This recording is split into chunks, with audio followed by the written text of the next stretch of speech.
stay on my grind. I'm in my prime. I push myself right to my limit. Studied my craft, so know the past. Don't hold me back, I've learned my lesson. I got that money on my mind and I'm ready to go. Don't need a man to be defined, don't need it no more. I like the $100 bills, flaunt them round for show. I'm in the zone and I just hit a strike. Haters got me singing like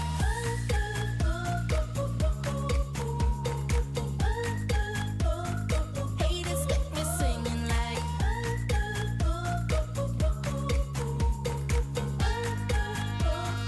haters got me singing like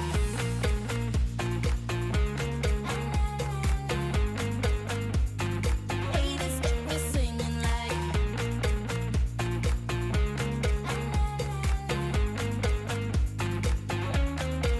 I got that money on my mind and I'm ready to go. Don't need a man to be defined, don't need it no more.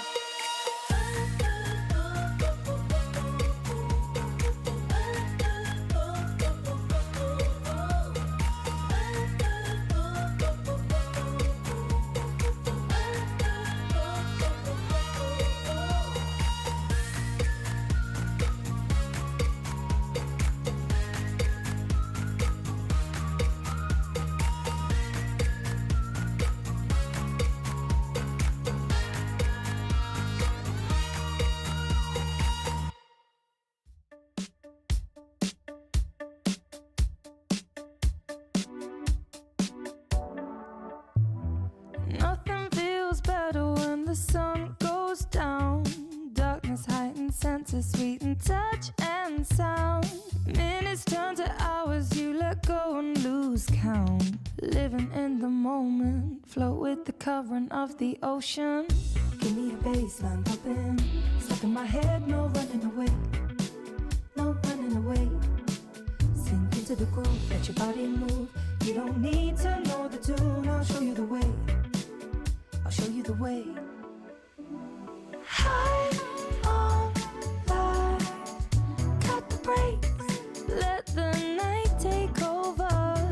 Take the dive, ride the wave. Take one more step closer. Go with the flow and follow your heart. Leave your problems at the door, they won't bother you no more. Tonight is the night, there's no better time to start. Take my hand and jump in, I wanna let loose, get up to something. Give me a baseline popping, stuck in my head, no running away. No running, no running away, no running. Sink into the groove, let your body move. You don't need to know the tune, I'll show you the way. I'll show you the way. High on life, cut the brakes, let the night take over. Take the dive, ride the wave, take one more step closer. High on life, cut the brakes, let the night take over. Take the dive, ride the wave. Take one more step closer.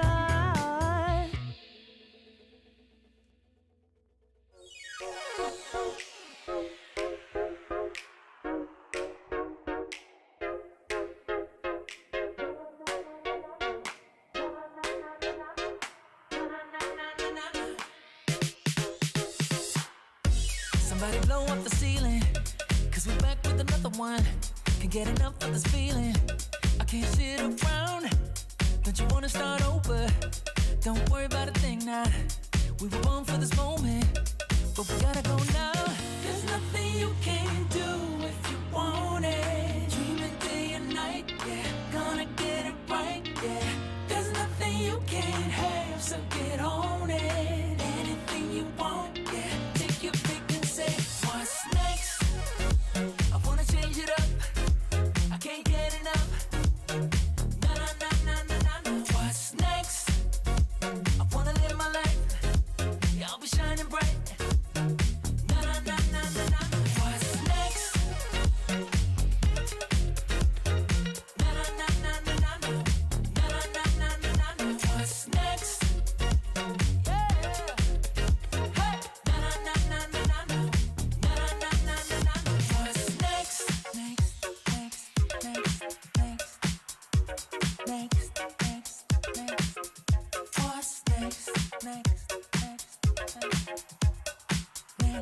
next? What's next? There's nothing you can't have, so get on it. Anything you want, yeah. Take your pick and say, what's next?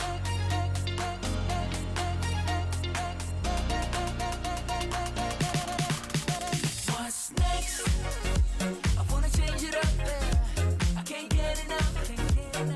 Na na na na na na. What's next? I wanna live my life. Yeah, I'll be shining bright. Yeah. Na na na na na na. What's next? What's next?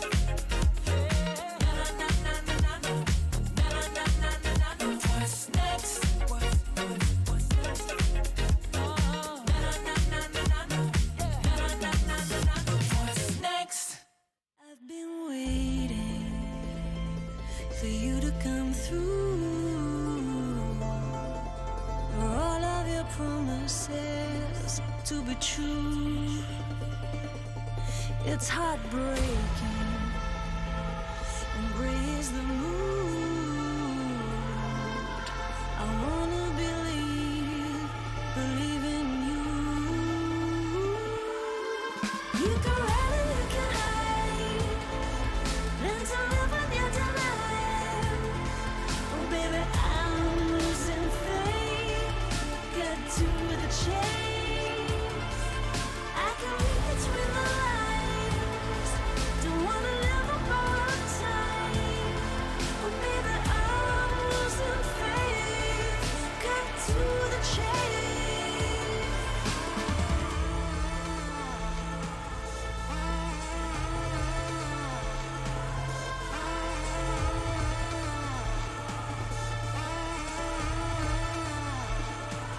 Liberating, you know what to do. Don't let your demons define you. You can run and you can hide, learn to live with your denial. Oh baby, I'm losing faith. Get to the chase. I can read between the lines. Don't wanna live a borrowed time. Oh baby, I'm losing faith. Cut to the chase.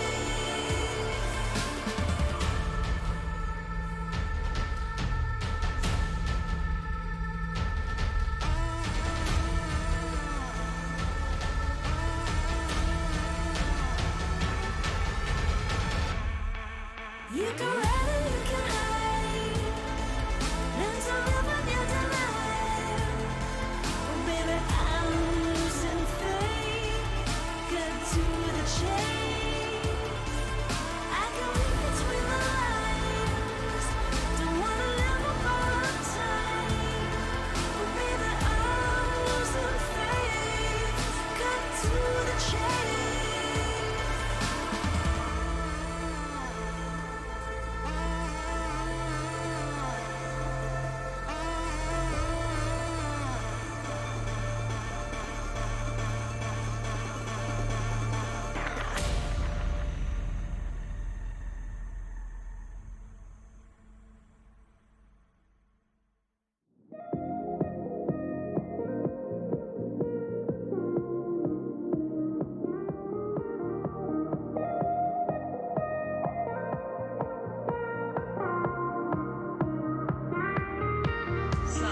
Easy come, easy it goes.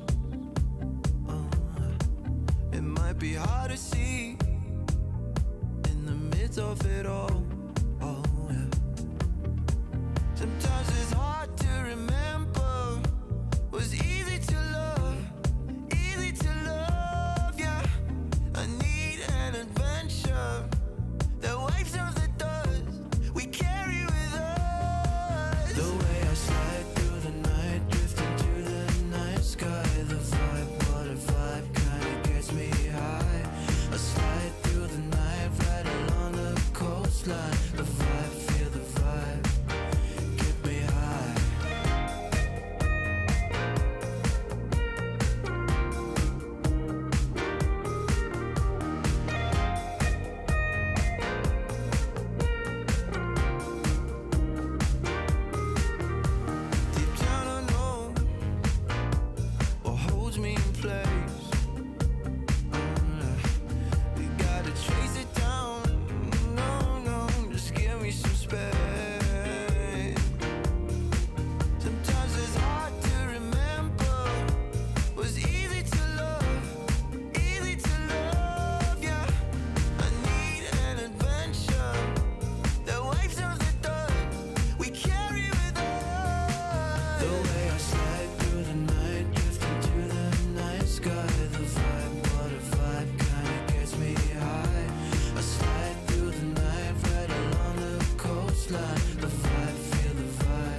I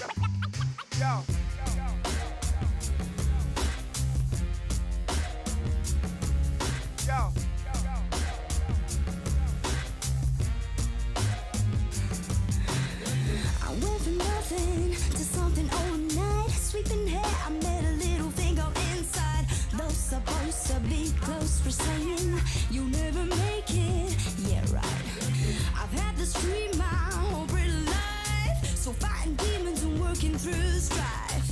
I wanna run around, but you said you'll never make it. Changing.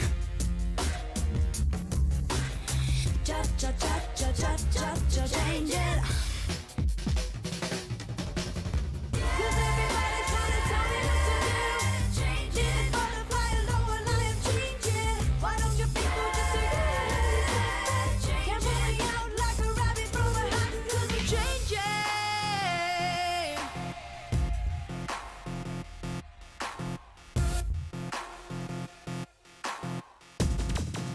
Everybody, I'm changing. My papa told me, girl, you'll be alright. Don't surrender till you're through, put up a fight. Those supposed to be close for saying you'll never make it.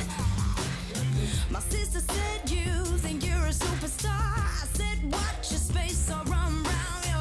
I wanna run around, but you said you'll never make it. Changing.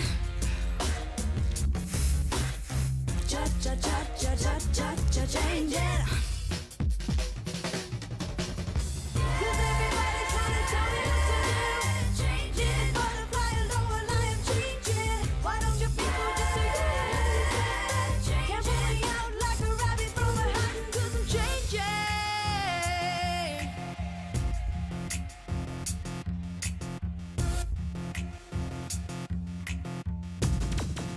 Everybody, I'm changing. Gonna keep it moving up, and so high. Won't let nobody stand in my way. They can try. They'll be facing me dead on with my head on. You can bet on the fact that I'll be taking what's mine. I got a grip on how this whole life thing works. It's dog eat dog, love and hate till it hurts. Keep the minds if the wise like the spines, others like rise above it all, love it all, and keep your spirits high. Changing.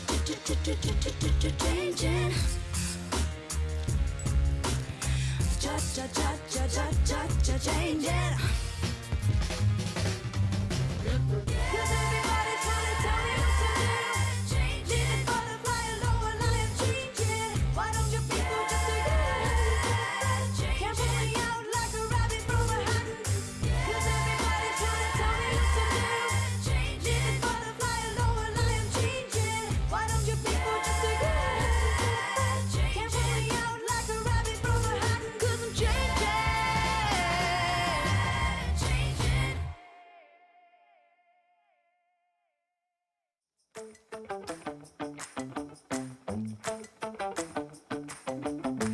Get on down, everybody, come and clap your hands. Feel the groove, everybody, get up and dance. Yeah. Let it go, feel it down in your soul. 1, 2, 3, 4. Turn it out, get on down. Baby, gonna twist and shout. Rip it out, cut the rug. Keep moving 'cause we can't stop now.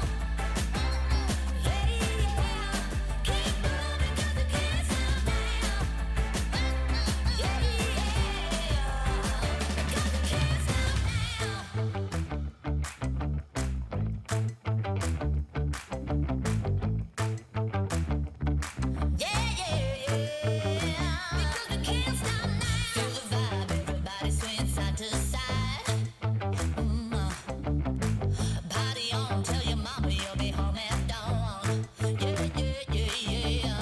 Like a feather, whatever the weather coming around. Can't beat this feeling when you hear that sound.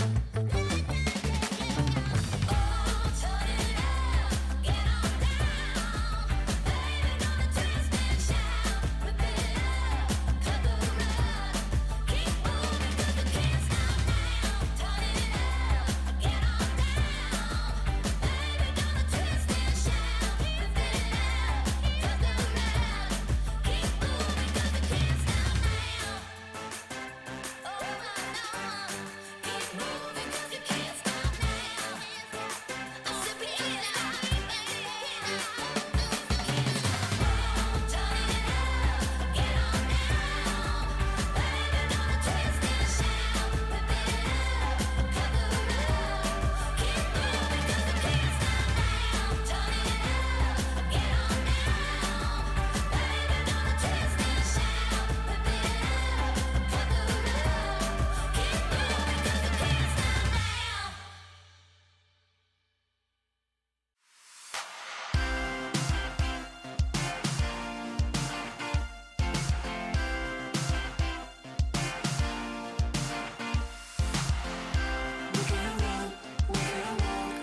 With the big evening upon us, let's jump straight on into the final play day of the Oceanic Challenge League here in Stage 1. Myself, Cthulhu, will be taking you through all of it. And Cthulhu, look, there is a lot on the line. Not just how the stage closes out, but seeding going into this weekend.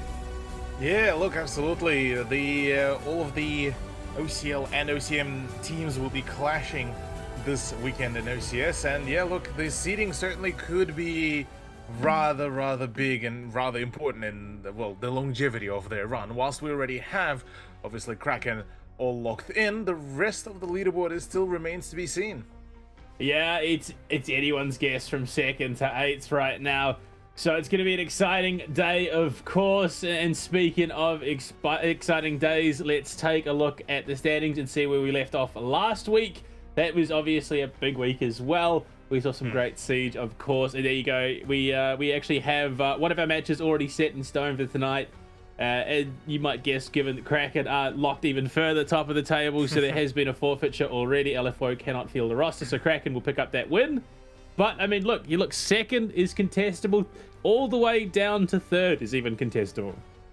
Yeah, there's still a number of possibilities, absolutely. And look, I mean, even with the middle of the leaderboard as well, this is all yet to be completely unresolved. So there's a number of things that could be done, and even there's a whole storyline for Antic to even push for the higher positionings as well. Well, let's get on into the matches for today, of course. Our schedule for Playday number 7. And there you see, yeah, Kraken, LFO, unfortunately they couldn't bring a Rust today, but kicking the day off, Antic R6 taking on Circular Spheres. Match 2, 1620 Kings versus the Vodafone Warriors, and then match 3, Altered Zalios taking on Dynasty. Now, our first 2 matches, I'm so excited by. Antic, they're coming off a hot streak. Circular Spheres, they've rebounded after a couple of uncomfortable matches in the last couple of play days, and then 1620 Kings versus the Vodafone Warriors. I mean, the hype is there. Oh yeah, absolutely. Look, I mean, for 1620 Kings, they had a decently good performance last week as well. And so going into this very matchup against Vodafone Warriors, this could be big, given that Vodafone Warriors actually found themselves in a really nice position as well, where they kind of finally found their groove. So it could be a rather solid matchup that we could watch. But yeah, obviously the Antic one is probably one of the more interesting to me, purely for the fact that can Antic finish essentially the stage on a high note?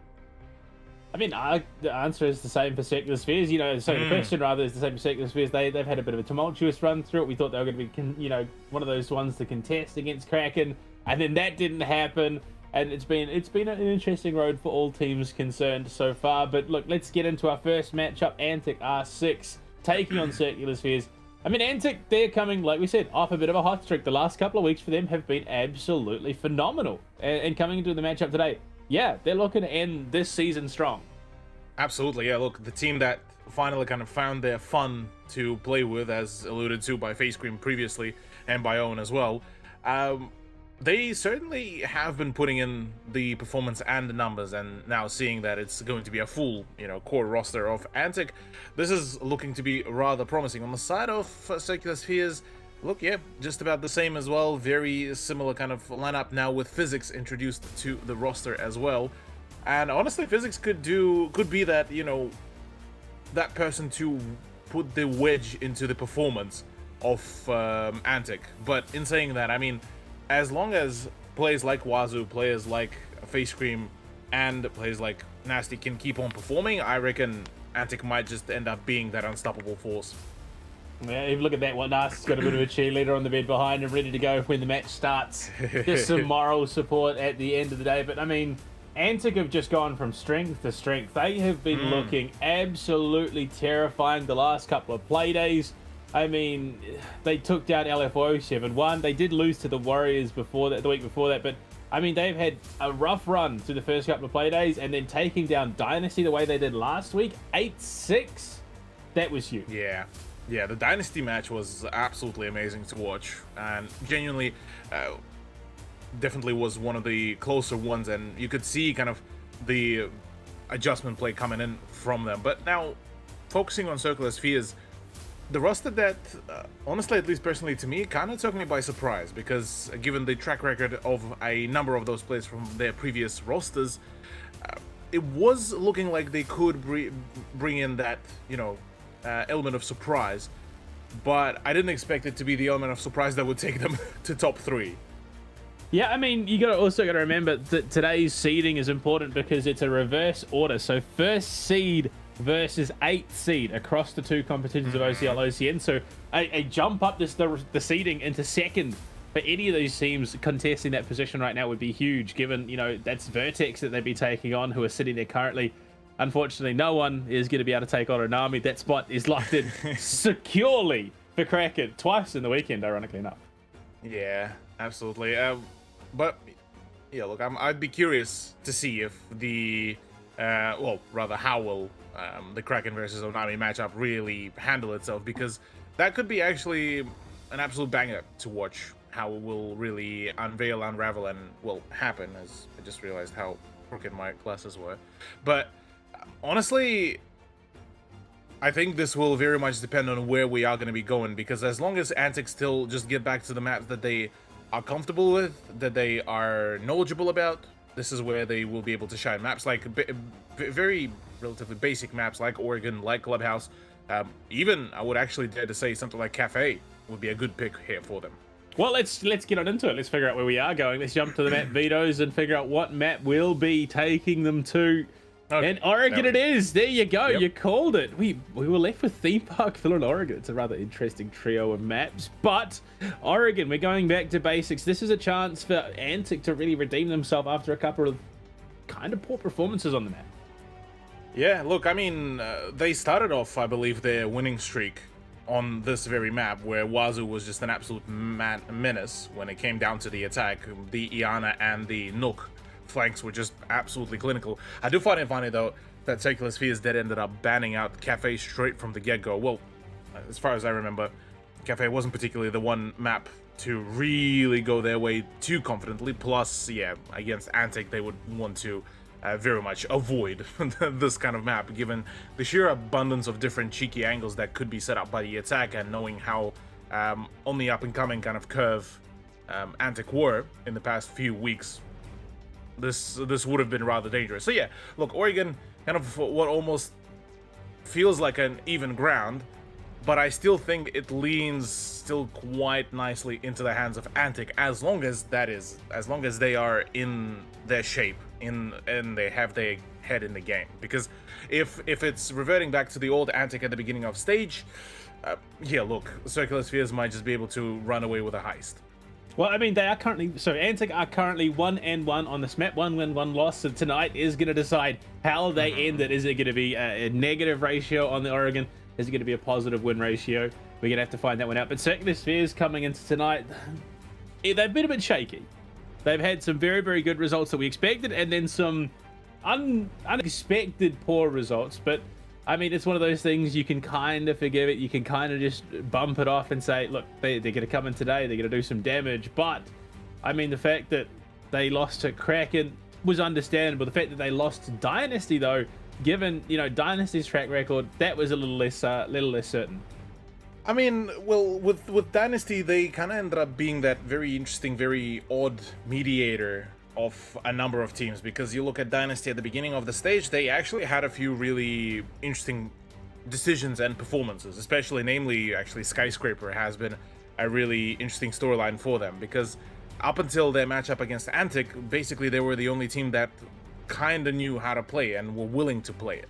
And so they had this whole ace up their sleeve with the saying, oh yeah, now we can go onto a lot of new maps, which obviously other teams wouldn't want to catch in any shape or form.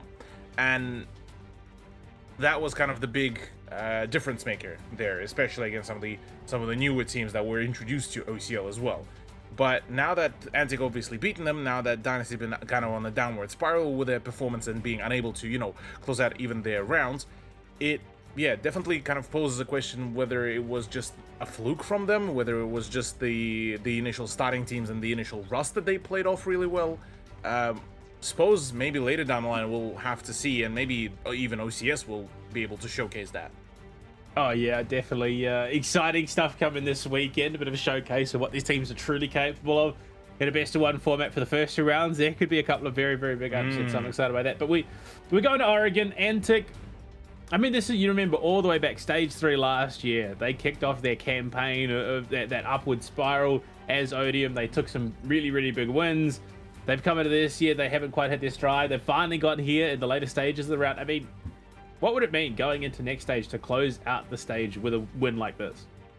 Look, I think it will definitely keep the morale here for Antic, given just the sheer result, the sheer possibilities here, and being able to, you know, with this win, climb back into the middle of the leaderboard. This will certainly establish a really nice storyline for themselves, where it's kind of been a very much of a slow beginning for them, but once they finally got themselves sorted, once they finally got fired up, I think they are a very scary roster. Now, the other big thing would be, say, going into stage 2, are there going to be any big substantial changes? Because this has been kind of a big talking point throughout pretty much the whole lifespan of Siege Esports, where we have some of the teams that stick around for a long while and only make one or two, well, sorry, maximum of one player change within the whole span of a year.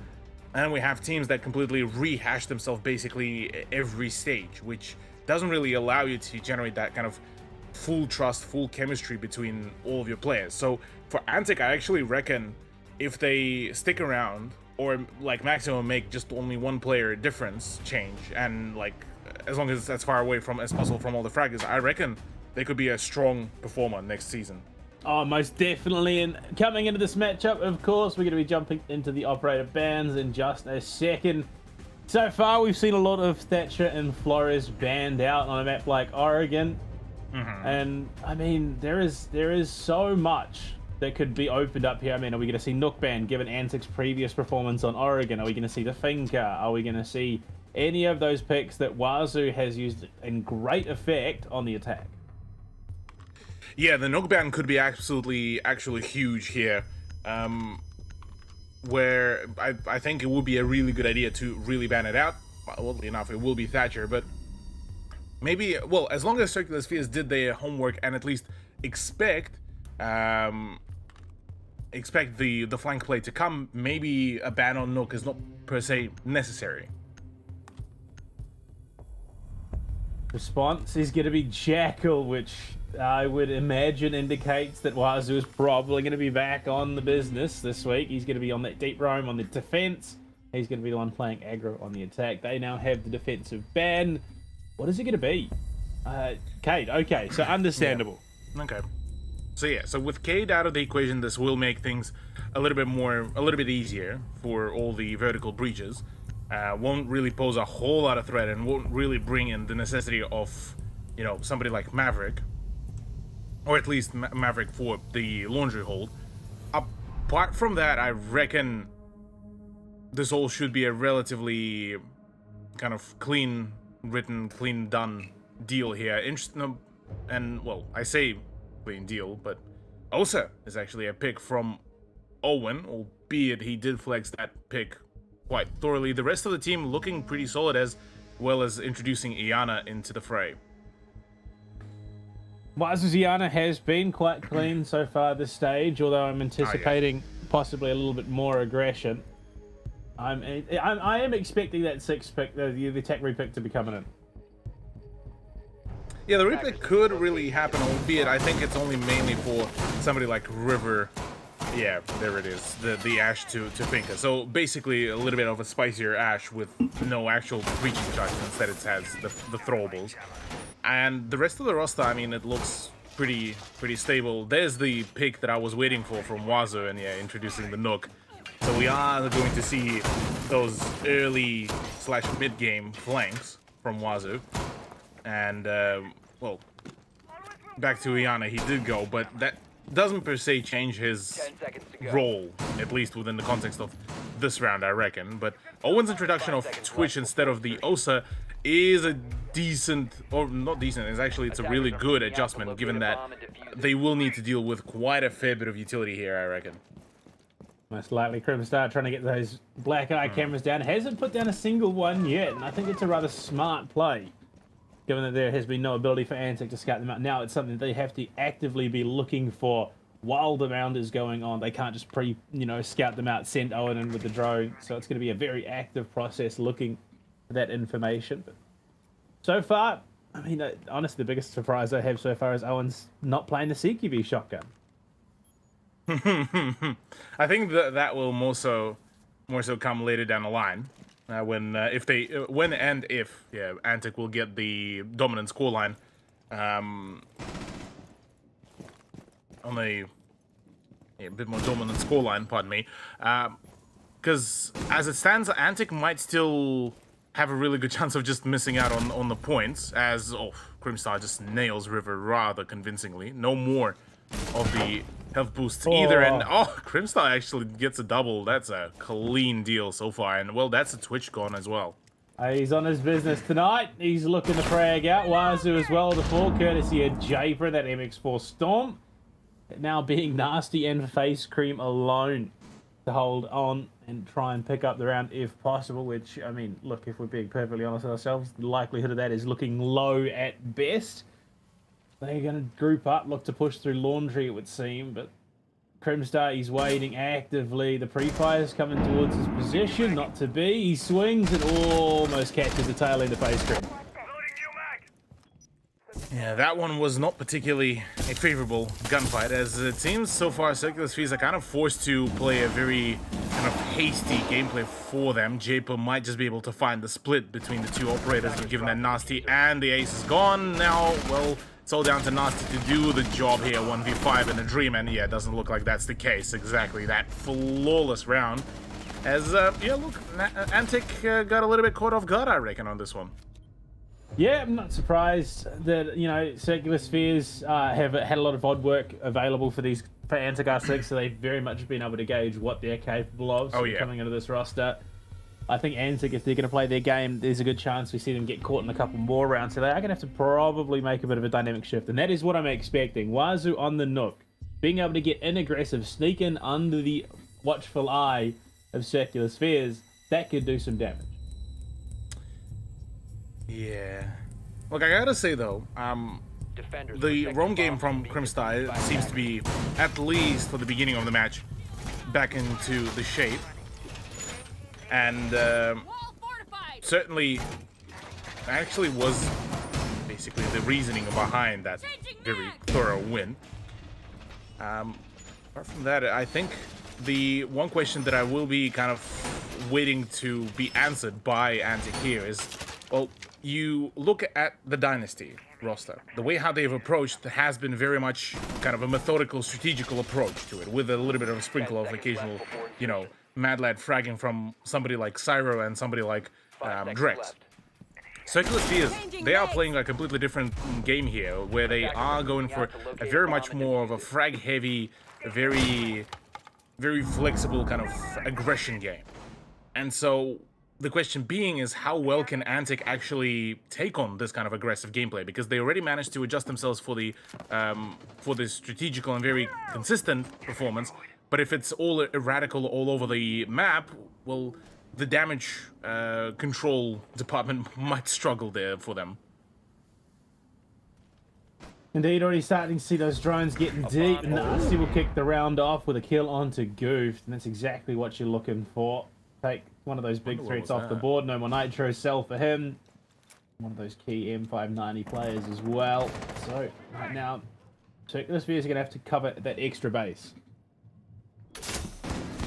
Yeah, I say that though, look, already there's a plentiful amount of pressure actually coming around. There's, that's a nice set of damage actually coming about. Crimstar off screen, completely fragged out by Nasty again. And yeah, look, I think so far they are starting to kind of gauge a whole lot better, a whole lot more consistently what Circular Spheres are doing. And, well, chaos is all good, but if there's patterns in your chaos, well, it's no longer really chaos. And it seems like it's kind of the read from Antic. Yeah, exactly. And Owen just flexing that his shield is a little bit better than Geordie's right now. Jafet in the main bomb site by the A chassis, trying to find an angle. Physics still below. But look at River. He's holding this position. He knows that there is likely a roamer there. We'll go for the nade onto the shield as well, so clears out a key position. Owen still holding on, and Wazoo playing the roam game, playing the lurker, catches Physics out. Perfect. This is exactly what we've been waiting for and, well, waiting to happen. Good response, though, from Japer as well, holding the very cheeky positions. But you look at that. Face Cream is already going in for the plant. There's literally nobody around the area to even try to hold off or stop that plant. And so with only just now the C4 play to come around, that gets shut down completely. It's all down to Japer and gets completely obliterated there. Antic, a complete stark difference from round number 1, and what a absolutely confident performance from them there. Look at Owen go. It's like watching a boxer. You duck left, you duck right, you up, and the uppercut comes through, and he cleans up 2 for himself with that PDW. So 1-1, Antic bite back with a hell of a round. Circular Spheres, I mean, their aggression works in the first, but the second, Antic answer it perfectly. Exactly, yeah. Now, more so, in comes the big deal, is whether Antic will be able to keep up this kind of momentum from themselves, whether they will be able to consistently keep on scoring the points. Because, I mean, we've seen even in some of the other regions, namely SCA, a number of teams in the National League as well have been struggling with just closing out the rounds, or closing out rather the series of rounds. And if it ends up being kind of relegated to that kind of almost a game of tennis of the ball going back and forth, it does play rather heavily into the mental game in a very large way. So in saying that, here between the two rosters, both teams still have great amount of just ability to shut things down. Jordy's pick of Pulse, I actually rate it very, very much, but that would imply that he would have all the information around him still being basically consistently relayed to him, and that he doesn't get caught off by the flank play of Wazoo. Oh, just look at it there. They're trying to find the angles. They want to play a very, very cheeky style of play. You can tell that. I mean, Circular Spheres want to be audacious. They want to be bold. They're looking for those off angles, and we will see that shoddy pulse come through. You just look at the sheer amount of information available to Circular Spheres, and that's kind of scary. Absolutely. Well, already we are seeing nice kind of initial gunfight, initial aggression to come about. That C4 could be big. That double one, wait, hold on, what's the idea there? Japer, no, that's not how you get, or rather, sorry, Jordy. Japer just decides to play peekaboo with his teammate, and that just kind of starts the, well, the chain of, or rather, a chain reaction of just unfortunate events there for Circular Spheres. Yeah, it compounding losses at the end of the day. Jordy, though, I mean, still has potential, still has the opportunity, and Jafer as well. Sneaking around that drone, might just be able to find somebody. He's on incredibly low health at the moment. This, not at all how I imagine they'd want to start this round. Not with Crimstar going down either. Was at least will be answered back courtesy of physics. Shorty with a shotgun, trying to find an angle. All he does is get Owen's little toe. And already, the things are just starting to go horrendously wrong right now for Circular Spheres. Absolutely. Oh, already is trying to scrape the round. Jordy will try to pull an absolutely mad of a rotate as he comes back in through the white stairs, but Physics actually has the C4 to actually make a big play here. As long as Japer as well can emphasize and get the better of River, Circular Spheres has the chance to really overturn this whole round, but being watched, River downed. Can there be a refrag? No, there won't be, and that, just like that, 3v3 is actually much more workable here. Oh, face cream, you know. He goes to the pre-fire into class, but he won't spot, unfortunately, Geordie, who is tucked into the meeting hall. Yeah. Very smart play from him there. You can see the relocate, the reattempt going to be going through. Straight up through white. Do they have any idea? The Banshee will be going off, but already I think the positions are too deep for the rest of Circular Spheres to be able to contest. Japer's down below. This should be able to go to the side. Geordie with a flank that's big. Owen as well falls to the shotgun. It's on for Nasty. The shotgun's going to do the damage. How good is his? Not good enough. And Circular Spheres, how do they get away with it? Look, that was a good positioning. After they stopped being all flustered and everything, it actually worked out perfectly well there for them. Physics in his Minecraft torch water bottle. You love it. Oh, I rate that so much. That is neat. That is well done. But yeah, look, what was also neat is just the sheer amount of just again information game that Circular Spheres were gathering. That pulse paid dividends so largely, even just by passively still staying alive, still not showing up on any of the drones. It did so much work there. Albeit, look, that double C4 maybe was a little bit of an overkill, but in the grand scheme of things, didn't particularly really make a whole lot of difference either. So, Circular Spheres. Good response back after what was a rather dominating round 2 from Antic. Well, Circular Spheres take the lead back, and Antic should be upset by that. They well and truly should. They had the number advantage. They well and truly misplayed, not accounting for the potential of a flank. And we have seen this worrying trend over the last couple of weeks, a significant almost neglect of flank watch. 5 seconds left. Yeah. Attackers are moving out to locate an hostage. Curious how will this round very much unveil, because we're once again seeing yet another reiteration of the attacking roster, introducing the Monty as well. So it could be a rather interesting entity. Now, actually, a Monty with the secondary heart-breaching charges as well. So say Face Cream goes down, there's still an option to go in for those breaches. Funnily enough, though, there will be actually presence on the ground floor, I believe, in around the small tower. There's going to be one of the players, and Japer as well in the main lobby. Yeah, that's Jordy. Oh, Jordy actually has a disgusting angle that could actually take a number of the players off by surprise, but obviously won't get a whole lot of action just yet, as River completely actually ignores that spot, and it's actually just a full-blown push to try to hunt down any presence around the Zulu and the Freezer Stairs area.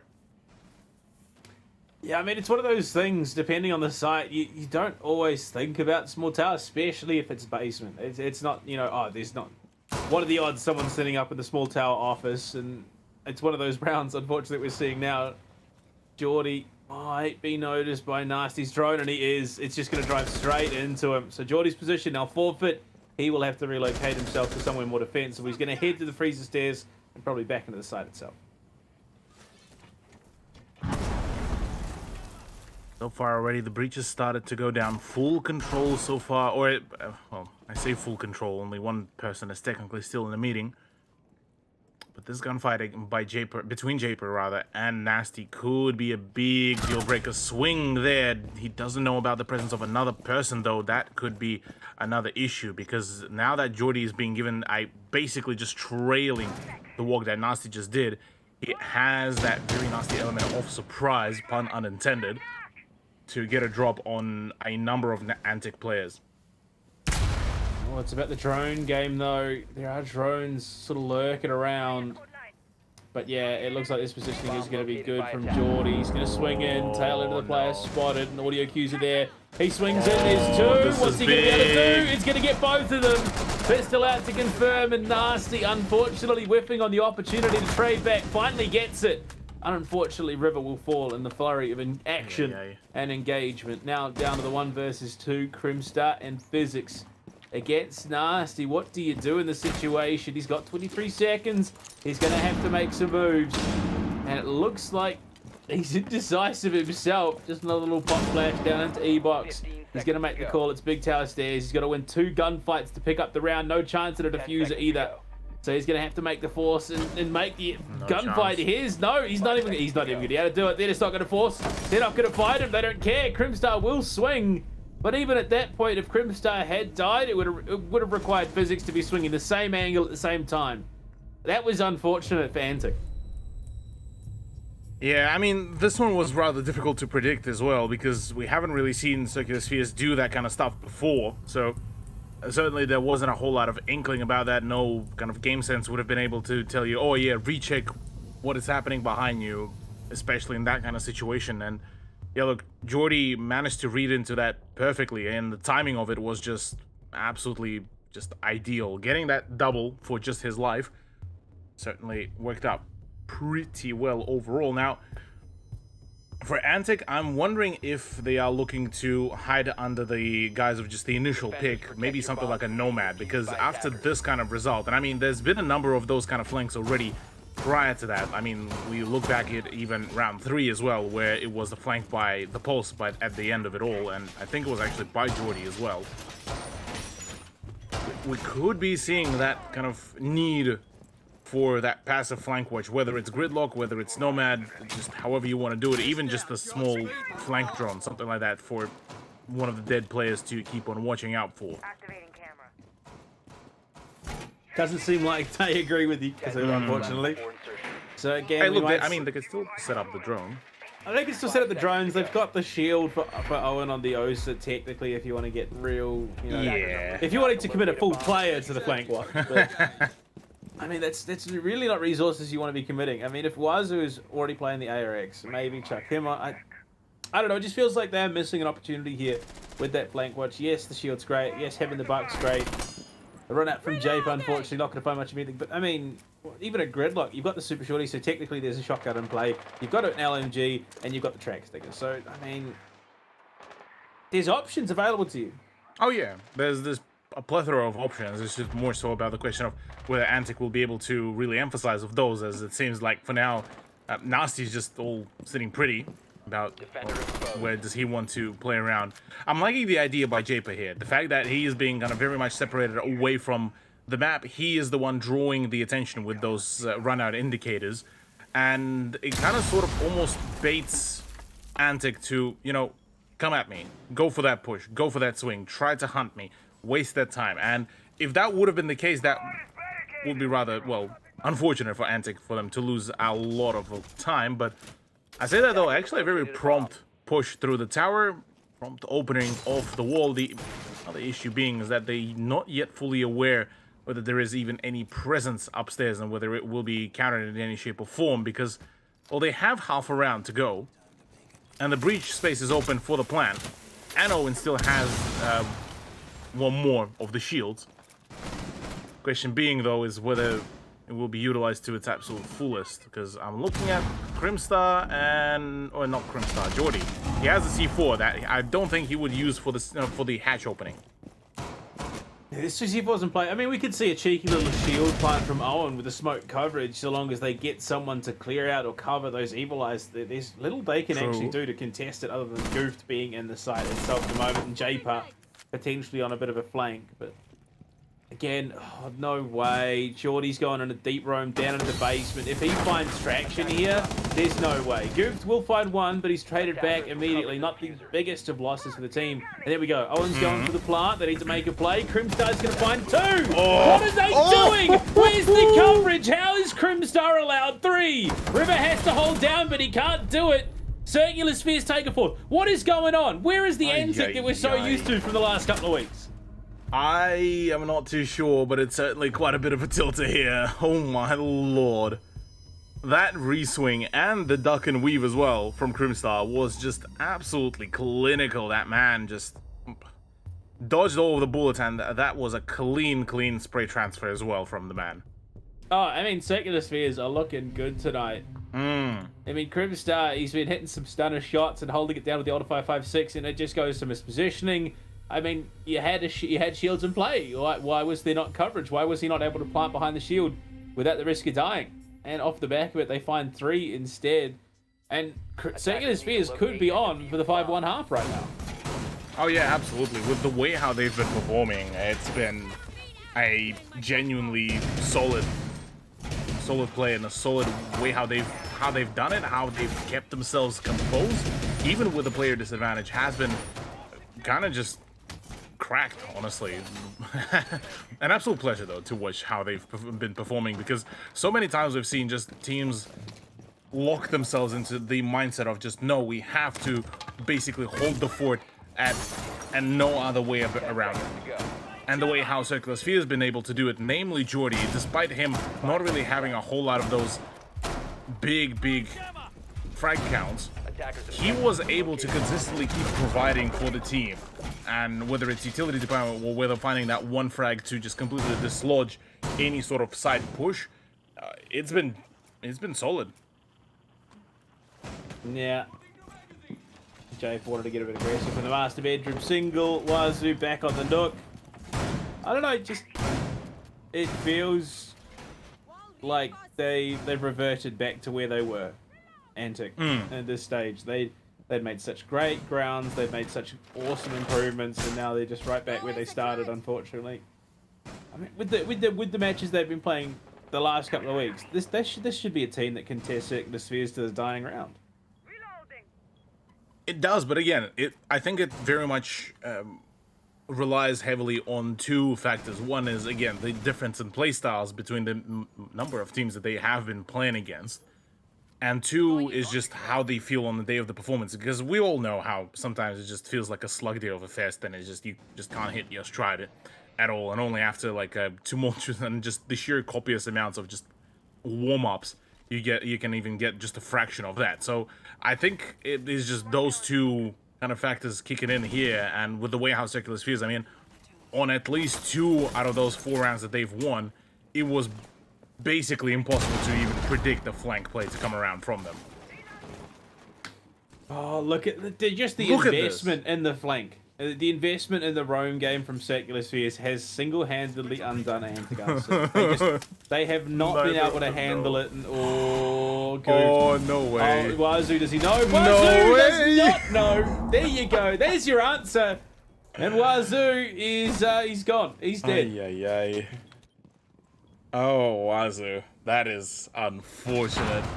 That is so unfortunate, to the point where even Crimstar finds a frag onto River as well. That's your Finker, that's your Osa. I was nearly initially started saying Osa initially, and all down to Buck. Well, Nasty is gone. That's a 1-5 finisher just like that for the first half. Flawless round to start the half, flawless round to end the half. Jeez. And they go into their attacking side, only needing 2 rounds here to close out our first match of the day. Man. Oh man. That was a very interesting round to look at and to watch from our perspective. Look, shout out to Circular Spheres. That was genuinely a very solid round for them to perform, but it kind of started snowballing off the back of a rather almost awkward kind of flank where I don't think either of the parties actually expected one to be there. Antic head to dorms first, and Owen, of course, he's going to bring up the M590. Why would you expect anything else right now? River handed the Valkyrie when they started the attack. Japer was hovering the Nook. Now it's going to be the Ash. I think it's moving into 5th gear, Cthulhu. We are hitting maximum speed. The pedal is to the metal. If there were nitrous tanks, they would be engaged, and unfortunately, Antic are still driving their mum's 94 Corolla. 10 seconds left. That's rather unfortunate. 5 seconds to go. I mean, look, at least, generally speaking, Mum's 94 Corollas are usually considered to be tanks, so what are the odds that Antic would be able to just keep on rolling with with them being now able to gain their own point streak? Albeit you are correct, though, with the lineup that Circular Spheres are bringing in, this is full send with the fragging power. And Japer on G36C will be an absolutely disgustingly difficult to beat entity. Physics, though, is a different story, unfortunately. Yeah. Unfortunately, yeah, look. Physics riding shotgun in the Circular Spheres car picked the wrong music and unfortunately was sacrificed to the Speed Demons. And, well, right now, the player disadvantage shouldn't be that significant. I mean, they should be definitely an opportunity for the side of Circular Spheres to work around. There's only the mute in terms of hard breaching. Oh, and Owen, you are not a Frostmat. Stop pretending to be a Frostmat. You died too many times. It has not worked. Japer in trouble, but he's going to find Nasty as well. Stop it. Stop doing it. Stop feeding him. Well, Japer will be saying, no, keep on, keep swinging. I got way more rounds where it came from, and understandably so. Look, he's been absolutely a crack shot, and I was just about to say that, yeah, out of these two teams, I actually feel like Circular Spheres will be the one to actually pull a mad comeback from a player deficit, and they already managed to show us that very thing on the defense. So, whereas you look at Antic, the moment they start losing 1 or 2 key operators, it's where things starting to really get dire for them, where they, lose the momentum, where they're stalled out, or just flat out get completely out-timed and flanked around. So, a number of problems, and yeah, was already fragged out. This is looking to be yet another just almost flawless, albeit River is the last man standing. I'm just gonna say this. I think Crimstar's a bad teammate. He held on to his nano boost and it could have saved Japer potentially earlier in the round. He's in trouble. He's gonna find Geordie, but Goof will rip him to pieces. Cthulhu, a 6-1 scoreline. Circular Spheres. Oh my god. Ironside's bearing 9. It's so cursed. It is so cursed. I bet you run like something like a Russian holo on that bearing 9 in your game. To be fair, I don't play much Hibana because that level of responsibility is not okay with me. Who said that you need to play Hibana? Thunderbird has the bearing 9 as well. Again, that level of responsibility, you gotta place Kona stations in the right place, you get flamed, and I mean, look, yeah. Yeah, alright. I can't handle that level of pressure. I mean, yeah, I keep on forgetting that what your most top played operators at the moment are what? Monty and Clash? That's right. If my teammates run in and die, I run in first so they die less. Fair enough. Fair enough. Understandable. Have a nice day. In saying that, Look, though, it could be worse. Originally it was Fuse, so... hey. You keep my boy out of this. Keep my boy's name out your mouth. That's what my teammates were saying. Keep him out of this. Yeah, whatever. It's just... Can't believe that you just disrespected my boy like that. 10 seconds remaining. Anyways, despite all the disrespect between the two of us, 5 seconds remaining. Antic kind of just feel a little bit... Attackers must I don't know. locate and I'm defuse Maybe lost, maybe genuinely they just, curious what that camera is going to see. Yeah, I'm not too sure. Oh, nasty. Oh, nasty. Debated, Yeah. outplayed. That's unfortunate. Nasty's about to get benched for a drone.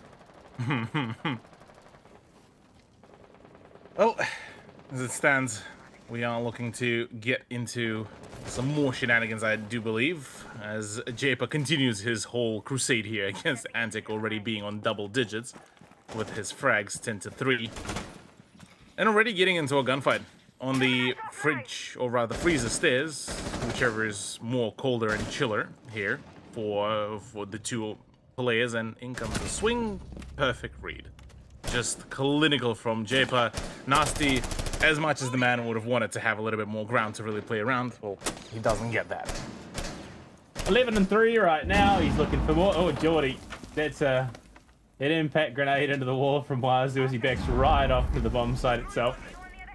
Truly a spooky moment for him, but he does avoid death, luckily enough. Right now, though, you can see Circular Spheres waiting for the call, waiting for the go. They want to pump down those stairs and absolutely flood onto the site. Owen on the smoke, though, I might be able to hold off. Yeah, look, the smoke could certainly still do quite a fair bit of work, but again, needs to be very much alive and well. River does actually get the better of Crimstar, so that's one of the bits of that push on the main stairs completely halted, but yeah, look, that's not the kind of angle that you would want to swing, River. That's not the kind of angle Face Cream either, and it's all falling apart, looking to be a 7-1 scoreline, and it sure will be. 13-3 for Jafer by the end of it, so big numbers on his account. He's done quite well for himself today. And with that, Circular Spheres, I mean, they put themselves in a solid position to contest second. Absolutely. I believe they actually might just end up locking themselves in, albeit we'll have to look a little bit later down the line into the leaderboard, but what they a play. actually do. They are locked in second, because if Warriors win tonight, they still take the head-to-head. There we go. Yeah. Well, congratulations to Circular Spheres. Well done, well played. And certainly a really, really dominant performance from them. Yeah, I mean, it was big stuff. And I cannot say that I expected a scoreline of that magnitude to be the one played out tonight. Oh, yeah. Absolutely. I genuinely was expecting to see a little bit more contention, maybe a little bit more of those meme rounds, but I gotta say, the way how Circular Spheres came into this and just absolutely sent it, absolutely performed, it was very clean from them. And the sheer amount of flanks that they've played out on the Oregon does kind of pose quite a question, especially for teams that could be possibly versing them later down the line in OCS as well, whether even Oregon should be just flat out banned out. Yeah, look, I don't blame them. Honestly, it would be a smart consideration given the sheer spanking that Antic just received. And I mean, that begs the question, going into this weekend with teams like Kraken, like Circular Spheres, Warriors as well. They're all sitting, top of the table right now. Where would the smart play be to take them? Oh. I'm actually tempted to say maybe something across the lines of maybe a cafe, maybe one of the 3 new maps as well would be a decent idea, just as long as it catches them off guard would be one way to go about it. But again, we don't really know what's really happening even behind the scenes for them, and maybe there are already scrims being prepared and strats being prepared for all the new maps. So look, as it stands, I just have to say that probably try to go for the counterplay and counter ban picks really there. Well, maybe we can get a bit of an insight on what's going on. Let's have a chat with Japer from the Circular Spheres, off the back of their massive victory. Look, congratulations, Japer. You do it quick. You keep it succinct. I mean, what is that? You guys just play your game, or is this, you're trying to hide as much as possible for this weekend? Yeah, we're definitely saving a lot of strats. You can kind of tell. Big weekend ahead. We're going to try put 110% effort in, and just hopefully do as well as we can. So, yep, that's all it is. Fair enough. Out of the teams that you possibly will be facing in the early stages of OCS, which one would you prefer to actually battle out, given that you now finally locked in this second place, I believe? Definitely Vertex. I'd love to verse them. I think it'd be a very fun game. That is who you're going to be versing round also one, a pretty easy game ironically as well, enough. so yeah. Oh yeah. All right, now we did discuss the possibility of the map bans and map vetoes coming into play. Are you guys looking to maybe bring something spicy this weekend, or are you just going to stick to what has worked for you so far? We'll see. You never know what can happen on the day. If we're feeling it, then maybe. But other than that, I guess what we've done so far has worked pretty well. So, yeah. Well, I mean, second place, it sort of speaks for itself. But congratulations, a massive stage from you guys. Before you let your head off, Japer, anyone you want to shout out? Just shout out for all the support, and special shout out to Shannon and Miranda. You guys have been awesome. And look, by the way, Circular Spheres, Orgless, looking for Org. If you wanted to sign them before the next stage, now's your chance. Get in. Check Japer's DMs, hit him up. Make sure you go. We'll see you later, dude. Have a good one. We'll see you this weekend Cheers, as guys. well, Cthulhu. My camera is just into the void. I don't know what's going on with it, but I don't even know. It's back again. It's just losing focus. That's unfortunately the situation. But speaking of losing, Cthulhu, we have unfortunate news as well. Another forfeit, this time from Altered Zelios. So the Dynasty Altered Zelios match will not be played out, which means that we have a single map remaining. A single map, a single match, and it is probably the biggest one that we are. Well, obviously Antic and Six Six. This was a bit of a blow up, but 60-20 Kings versus the Vodafone Warriors. Do you reckon that one could be one-sided? Is it going to be an even contest? What's happening? Look, I think the favor will be possibly in the field of Warriors, purely for the fact that they just look a little bit more kind of ready and prepared with their kind of chemistry, their coordination. They kind of seem a little bit more well constructed overall about how they perform, who plays what. Whereas on the side of K16, whilst they have finally been starting to find their stride, finally starting to find their roles, it's been very much of a kind of a tumble around and try to find out what's the next move from there on. Well, at the moment, we are going to have to wait. When we come back from the break, though, we jump to our final match of the evening. 16-20 Kings taking on the Vodafone Warriors to see who, just how the standings lock themselves in for the end of the stage. We'll see you back very, very soon. Have a good one.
might be hard to see in the midst of it all. Oh, yeah. Sometimes it's hard to remember. Was easy to love, yeah. I need an adventure that wipes off the dust we carry with us. The way I slide through the night, drifting to the night sky. The vibe, what a vibe, kinda gets me high. I slide through the night, right along the coastline. The vibe, feel the vibe, get me high.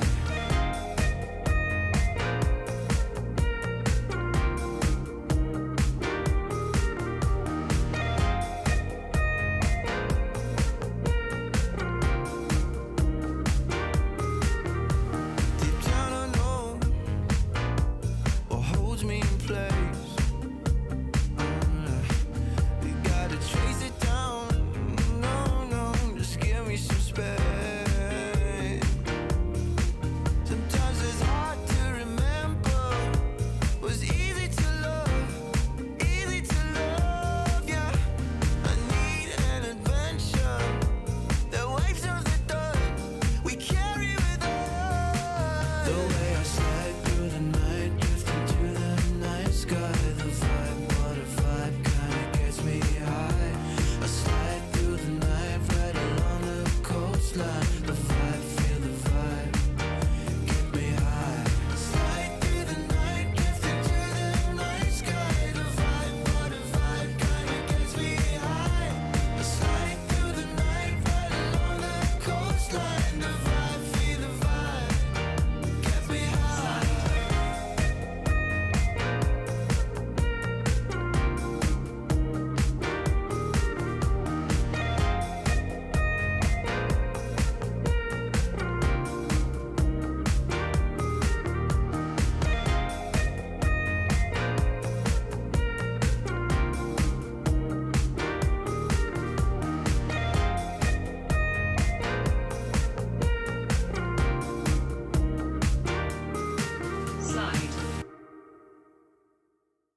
My heart is on a plane to Tokyo, 1,000 miles away. From where I am, I go all the way by bicycle, just to see your face in Tokyo.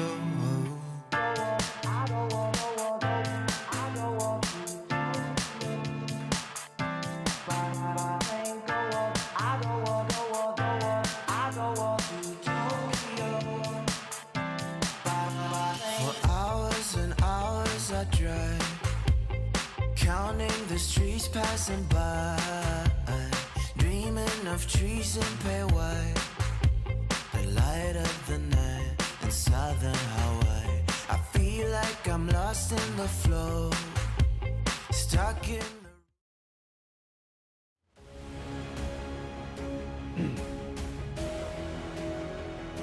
With one map of the stage remaining, we head into it. The 1620 Kings taking on the Vodafone Warriors. It's been a fast one. Cthulhu, we've already had a 7-1 victory. We've had 2 7-0s as well played off stream, obviously, because it was a forfeit, both of them. But our final match, 1620 Kings versus the Vodafone Warriors. This one is going to be a spicy one. Obviously, the Warriors, unfortunately, the highest they can hope for is going to be third. But if they lose third. Yeah, look, it's going to be a very interesting matchup because on one hand, you have the 1620 Kings, the team that throughout the majority of the stage has been having those kind of internal issues, gelling issues, but they started coming to their, well, wanted shape, starting from, I believe, last week, and they were actually showing us quite a solid set of performances, very cohesive play from them.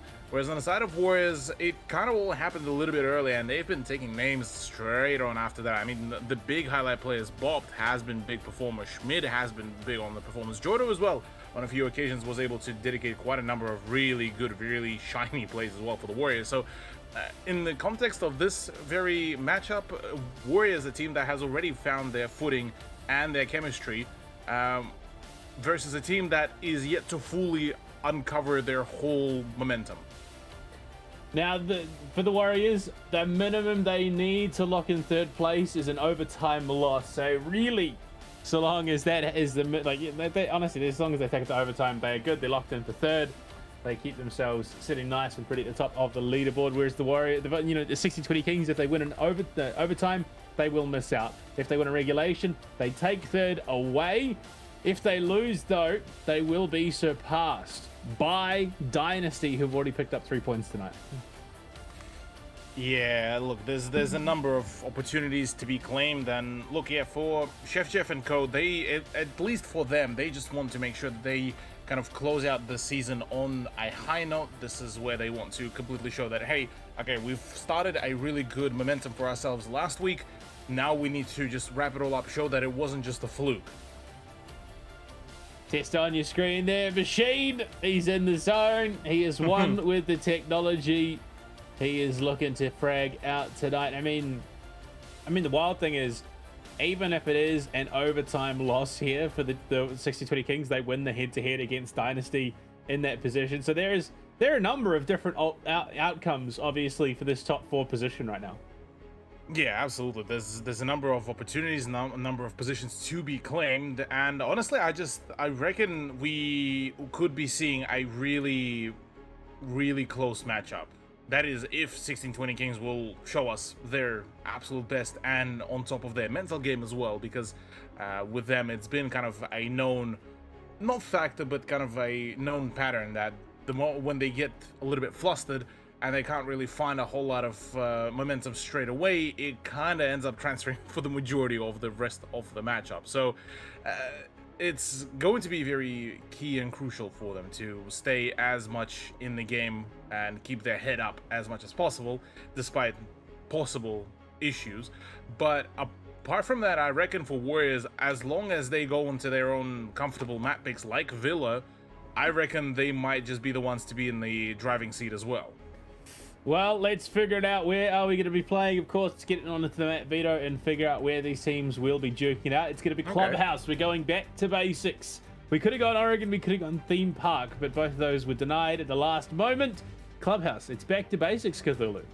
Yeah, back to basics. That's actually one of the other other few maps that the Warriors were able to flex, I believe, previously. I do find it, though, funny / pleasing that 1620 Kings acknowledged how dangerous Villa can be and banned it out in the early stages of the pick and ban phase. So, look, good to see that. Obviously, there's been plenty of, homework being put into the play by 1620 Kings already, just off the back of those map picks and bans. Whereas on the side of Warriors, I think is just, it is going to be very much kind of idea to be centered around themselves. As long as they don't get into their own heads, as long as they don't get too flustered, this is where they could absolutely stomp their opponents. Well, we'll have to see whether or not this is actually a close affair. Getting into Clubhouse, there is a lot that could come to this. I mean, I'm not expecting too much crazy in terms of the ban phase. I am expecting, your Thatcher, your Flores, your Valkyrie, and your Mira. We are going back to basics here. The only deviation I can imagine is that Finker. I'm actually leaning towards a Maverick ban here, Panda, given that how powerful he was, how impactful he could be for both of those rosters. Oh. Well, instead, it's actually a Hibana, another blast from the past from a number of seasons before. What used to be one of the more, frequent bans, and yeah, Hibana does make things a whole lot more difficult when it comes down to the heart breaching game, especially on the hatches on the ground floor. So with that out of the equation, well, you still have quite a number of the operators. You still have Ace, you still have Thermite, you still have Maverick, but all of those do take a while. I say that though, Maverick is gone as well. So that is going to be an interesting one. Now, Panda, with Maverick, what other defense operator comes in to ban in tandem? Goyo, because he's got fire det packs, and like the fire torch that Maverick has, it's fire and fire. Actually, it may be you're talking about Valkyrie, because obviously she's also American and has been banned out. Yeah, look, I was more so leaning towards Arcade. Generally speaking, whenever you see Maverick being banned out on the Clubhouse, you would want to get rid of Cade as well, because those two are basically arch nemesis in regards to the play. Funnily enough, I actually left out from the ban phase, which completely confuses me here, given that this basically now leans very heavily in favor of the offense. Because you have basically... pardon me, not offense, defense. Because whilst, yes, you have the Flores, you have the Thatcher, and technically you could bring the argument of Kali as well, Cade charges can be hidden really, really well, and they're going to be an absolute pain to deal with. So Culture's Thatcher pick here is going to be crucial. As weird as it sounds, as much as we so grown accustomed to seeing all the newest operators being kind of the big culprits, Thatcher could actually be a rather... completely irrelevant now that Cade is no longer in play. I'll just go see myself out at this stage, honestly. I think with all 1620 Kings have done a great job here. They've read into the necessity for the Thatcher on the side of the attack, because attacking team, you're coming to this, they're like, chances are they're going to be running the Cade. It's the basic defense. Chances are they're going to be running that Cade. So pick something that doesn't get negated by the Cade. Pick the Legion. Play more aggressive. They are heading to what seems to be somewhat of that SSG style extended roam upstairs, and I think this might just catch Warriors off guard. Quite possibly could be seeing that very play. I am curious how will Machine really play his cards here, given that his roam game has been something very outstanding of a feat that he's been able to perform quite thoroughly and quite frequently. Funnily enough, it's him and Chef Jeff actually playing in tandem together on the top floor, which I would assume will be cleared out rather soon as Schmidt is on the case, but it's only just him for now, albeit with a life drawn ahead. He might still be in a little bit of a trouble. Culture is not really looking forward to really pushing up to that position just yet, but maybe a simple yellow ping will be the end of him. We'll have to wait and see. Egypt was cleared out, and that should give away the game. Chef Jeff with the SMG-11 is kind of cracked. We know this for a fact. He's going to get the kill on to Culture. That's your Thatcher gone. And that could prove a real nuisance to deal with. No Cade, so not the biggest of losses at the end of the day, but the fact that Jeff has gotten away scot-free alongside Machine and Tester as well. The Warriors have missed an opportunity. Absolutely, and already all of the rotations basically coming scot-free with no damage really taken, apart from Chef Jeff's engagement there, and even that is just almost feels more so like a slap on the face rather than the actual damage. And that's it. Warriors kind of starting to miss out on a number of opportunities. There's the rotation coming about, and actually Bob gets downed completely and out by Testa with the UMP in the last final seconds before approach here. So a really well timed, and that's probably the main emphasis, is the timing here by 1620 Kings. It has been absolutely flawless. Oh yeah, I think I favor the Warriors here in this matchup. Well, 1620 Kings have taken that one personally, Cthulhu. They are looking to absolutely dominate this map. Breachy charge is going in above. They're looking to open up some of those angles and prevent the defensive holds down in Armory and Church Tester. The entirety, in fact, of 1620 Kings are hunkering down here. The only player I can't see, I think, is Lonely. No, Lonely was there. I think it's KJ who's off somewhere. No, okay, so it was Lonely. He was in Dirt Tunnel. Okay, I'm not wrong. Only in Dirt Tunnel wouldn't really get a whole lot of action, given that it's so far just been a venture between Testa and KJ. Actually, my bad. Sorry, I was about to say that there's not going to be a whole lot of action. Everyone gets a piece of action.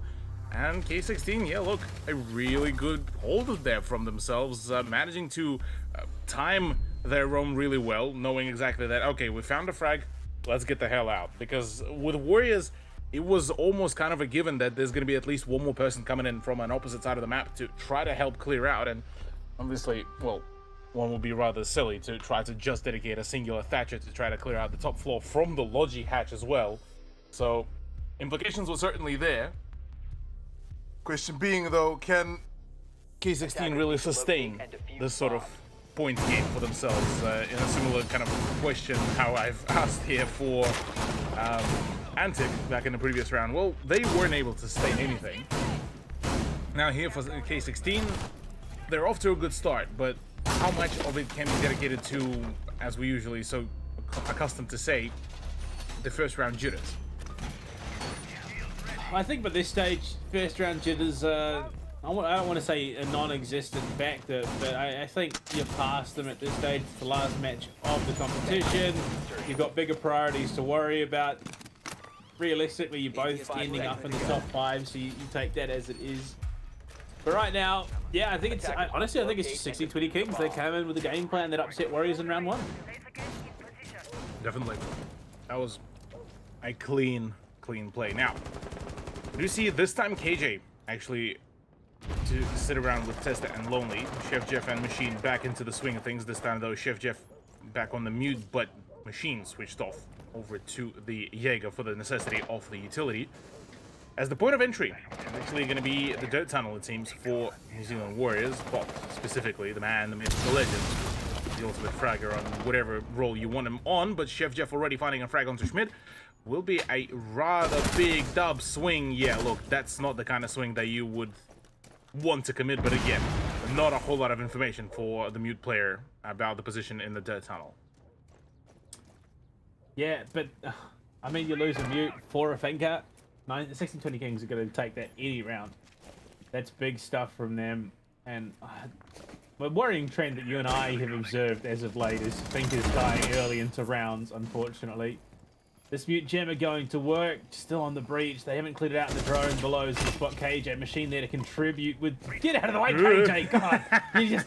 No! That could have been disastrous. That would have been horrible, yeah.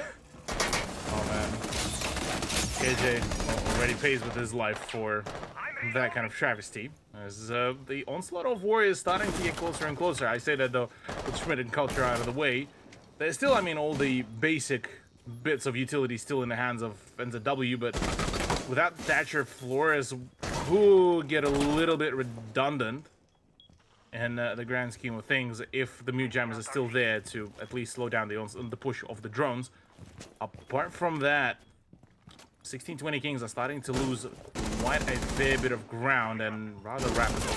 Unfortunately, Machine can't win it out against Jordo. Test is going to try his luck, and he is going to become very successful in that endeavor. What now to the 2 versus 2 in this gym bedroom defense. Tester looking to get aggressive from the bedroom, from the gym. Sorry, Lonely holding it down with the toxic canisters in the toilet. 45 seconds on the clock. The last Rotera available to bot to try and flush out any bit of utility. And we have 1 toxic canister remaining. Tester anticipating some sort of push through Logi, but it seems that they are grouping up for either that Logi push or through Con. They're both dead. Toxic canisters will stall out, leaving 9 seconds remaining in the round. And Tester has the read, and they both will be making their way towards Logi. Shots good onto bot. That's big damage, but he gets himself out of danger. Long range spray with the SMG-11 could be clutch here as they have to push in just a moment. 10 seconds remaining. That's the head. Shot falls. It's bot alone. Doesn't know quite where these shots are coming from. Will push in. Tester shuts him down. 16-20 Kings. It wasn't just a gimmick. They pick up 2. Yeah, that was a really solid turnout, despite the initial, shortcomings, but all of it seemed like, look, as long as they managed to find frags off the back of those trades, that's all that was really necessary. And with them managing to hold the fort that way, I mean, Testa, look, managed to conduct himself really, really well, and with Lonely being able to still, hold down the position whilst Testa was holding the push from the construction, worked out absolutely perfectly well. So, yeah, look, you are very much correct. The consistency is certainly there, at least for now.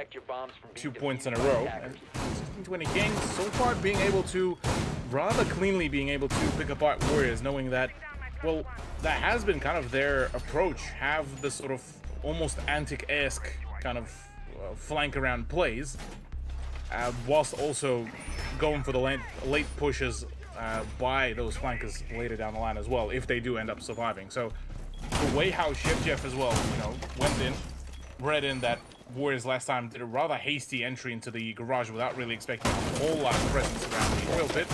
Played that position perfectly well, unfortunately for himself. Just, well, didn't get to stay around in the round for too long, but cameras worked, and cameras galore was certainly in his disposal, and that worked pretty much perfectly there for K16. Now, round 3, we are seeing the CCTV in cache.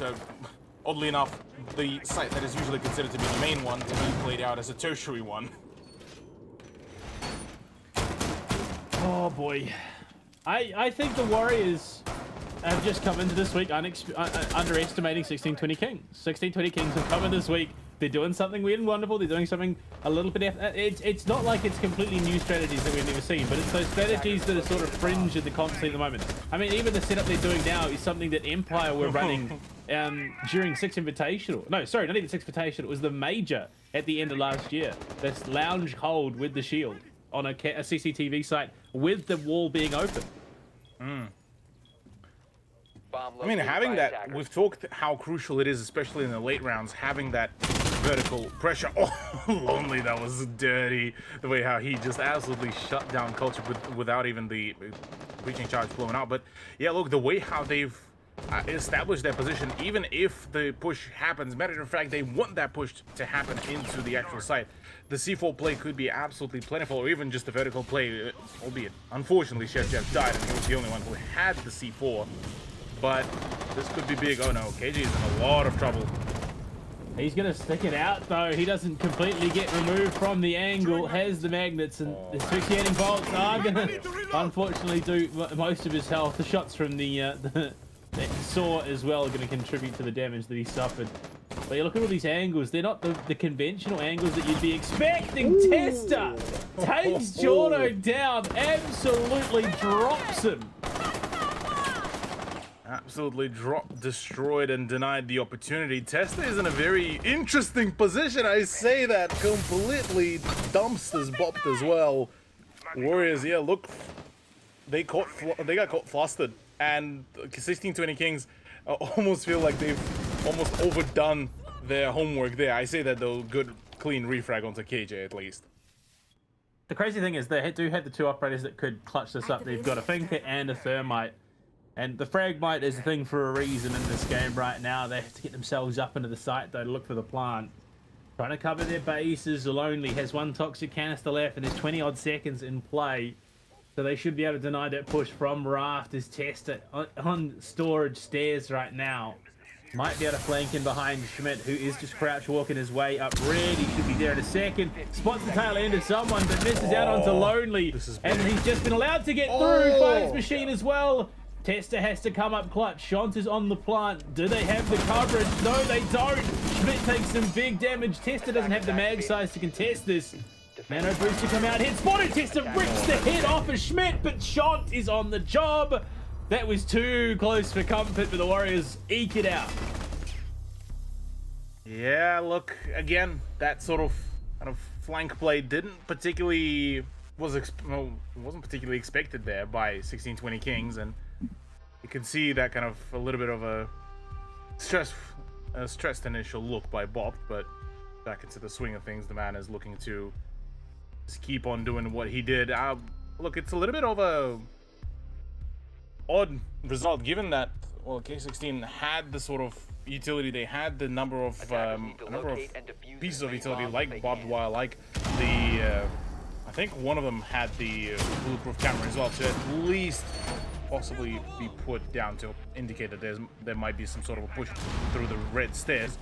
But I think it was just, yeah, maybe it was the audio engine that kind of played a really nasty joke on 1620 Kings. Apart from that, it was still a decently performed beginning of the round. It's just unfortunate for 1620 Kings that they got picked apart one by one in the later stages. Yeah, just playing a bit too deep down the stairs, not quite anticipating the push up. Unfortunately, it's past them. We'll have to see that. It could be another 5-1 half. We'll have to see if the Warriors can get a couple more. Indeed. Well, already back to the very same lineup that we've seen K16 bring out for this very round. Curious how will Warriors be able to read into this setup yet again, because I don't think, there's going to be a whole lot of changes. There's still, wild shift depth in the Logi. Machine is around the Cash CCTV, and now, well, Warriors are looking to dedicate a little bit more manpower there. They're introducing Bopped onto LMGE. There's going to be a dedicated breach over to the Jacuzzi wall as well, so a multi-angle push from Warriors should be able to just be enough to wedge the K16 out and possibly even score a frag, if not two. Oh, Jordo hits the dirt out in the highway. Will be res with that finger stone. Unfortunate that he's already that low this early on in the round. But if we see another attempt on his life, another attempt out towards highway, it's going to be successful. There's no second attempt at the down. Yeah. Could be rather spooky. Albeit I say that, I think K16 will try to dish out a couple more bits of damage and then will start bailing out and start moving out, because the heat is about to be a little bit too much, and they fully acknowledge that, as the drones already starting to come around, with the drones already showing that they already scouted the ground floor as well. No point as well in even trying to contest, as Tester tries to play for the damage control. He actually does. That's a clean double almost out of a blue, and that is a perfect way to fall back, as I was just about to say, well, time to write off Tester. Yeah, look, I think it'd be foolish to write off the current OCL kill record holder. That'd be a big mistake, and of course he's going to find himself too. I mean, what a journey it's been for him. Last year he sort of hopped around a couple of teams, found his way into 1620 Kings by the end of it. Coming at this stage, he's been a bit quiet, but I mean, truly hits his mark, and all of a sudden sets a kill record in the competition. Jeff, you're in a bit of danger. He's playing a spooky game. We'll get out, but they do successfully impact trick that hatch right now. Jordo's going to go for his attempt. Machine has another impact, clears out both of them. They can't get this hatch anymore. Well, they can. Sorry, Shant's there, but I mean, they've got 25 seconds left to go to the execute. Oh my. Yep. They have not given themselves much room to work with. Oh, Hello. Jordo. Oh, Jordo. That was telegraphed, and even the goo mine's there under culture. He's in danger. He's just ticking away with the goo mines, and Jim's going to get one. Machine for the final. A flawless for the 1620 Kings. Oh. But the Vodafone Warriors have not done their homework. Yeah, that kind of the combination of not done their homework and K16 actually feeling themselves here on Clubhouse has They've generated... done their homework, but for the wrong class. Maybe. But I do have to say this whole matchup has been genuinely pleasing to watch, because we usually see absolute chaos. You try to rotate down to the side, there's a 99% chance that you'll get fragged out on your way sprinting down the stairs. The way how it was so far for K16, the timing has been perfect is basically the only way to describe this. They knew exactly when to dip out from their run. They knew exactly whether they want to completely circumvent even trying to hold the ground floor and completely fall back down to that. And the timing on the breach denial as well, sign me up, please. This is the kind of matchup that I would be keen to see just almost played on repeat kind of deal. Yeah, I mean, the Warriors, 10 seconds left. they have been a hit or miss team. And you hate to say it, but it is the truth. They've had some very, very solid performances. They've had some lackluster performances. And unfortunately, the thing is, I don't think this is the case of either one. They're not having a lackluster performance. They're trying their absolute darndest, but the 1620 Kings have prepped something spicy for the final Playday. Yeah, look, I mean, for 1620 Kings, obviously the whole decision about the well, not the decision, the whole factor about the fact that they didn't really make it to top 3, obviously with no playoffs either. I mean, you gotta show your spicy plays somewhere, and well, certainly that looks to be the case. Breach is actually coming about straight off the back with, I believe, actually there was a possibility for a frag grenade as well, but from that, again, very kind of separated, very extended roam there by a number of K16 players, but it all still seems relatively close to heart, close to sight, bar Chef Jeff, who will need to go through quite a long rotate. But the time management here by K16 has been so far relatively good. In comes the push though. Can KJ actually shut things down, or whether, no, that's a full-on fallback. Also a decent decision. They're going to be tagged heavy.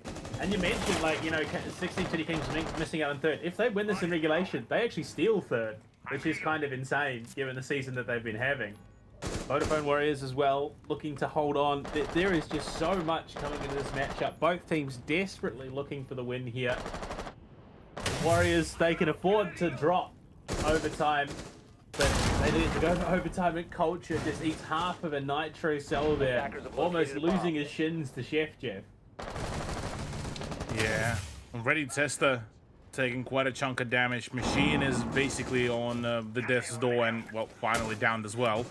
Not particularly the kind of setup that 1620 Kings would have wanted, but again, this one is a much more almost what feels like claustrophobic play. Not a whole lot of extended play, no rotations. Now they also forfeited the position at the main stairs, which means that a number of angles are going to be opened up even further.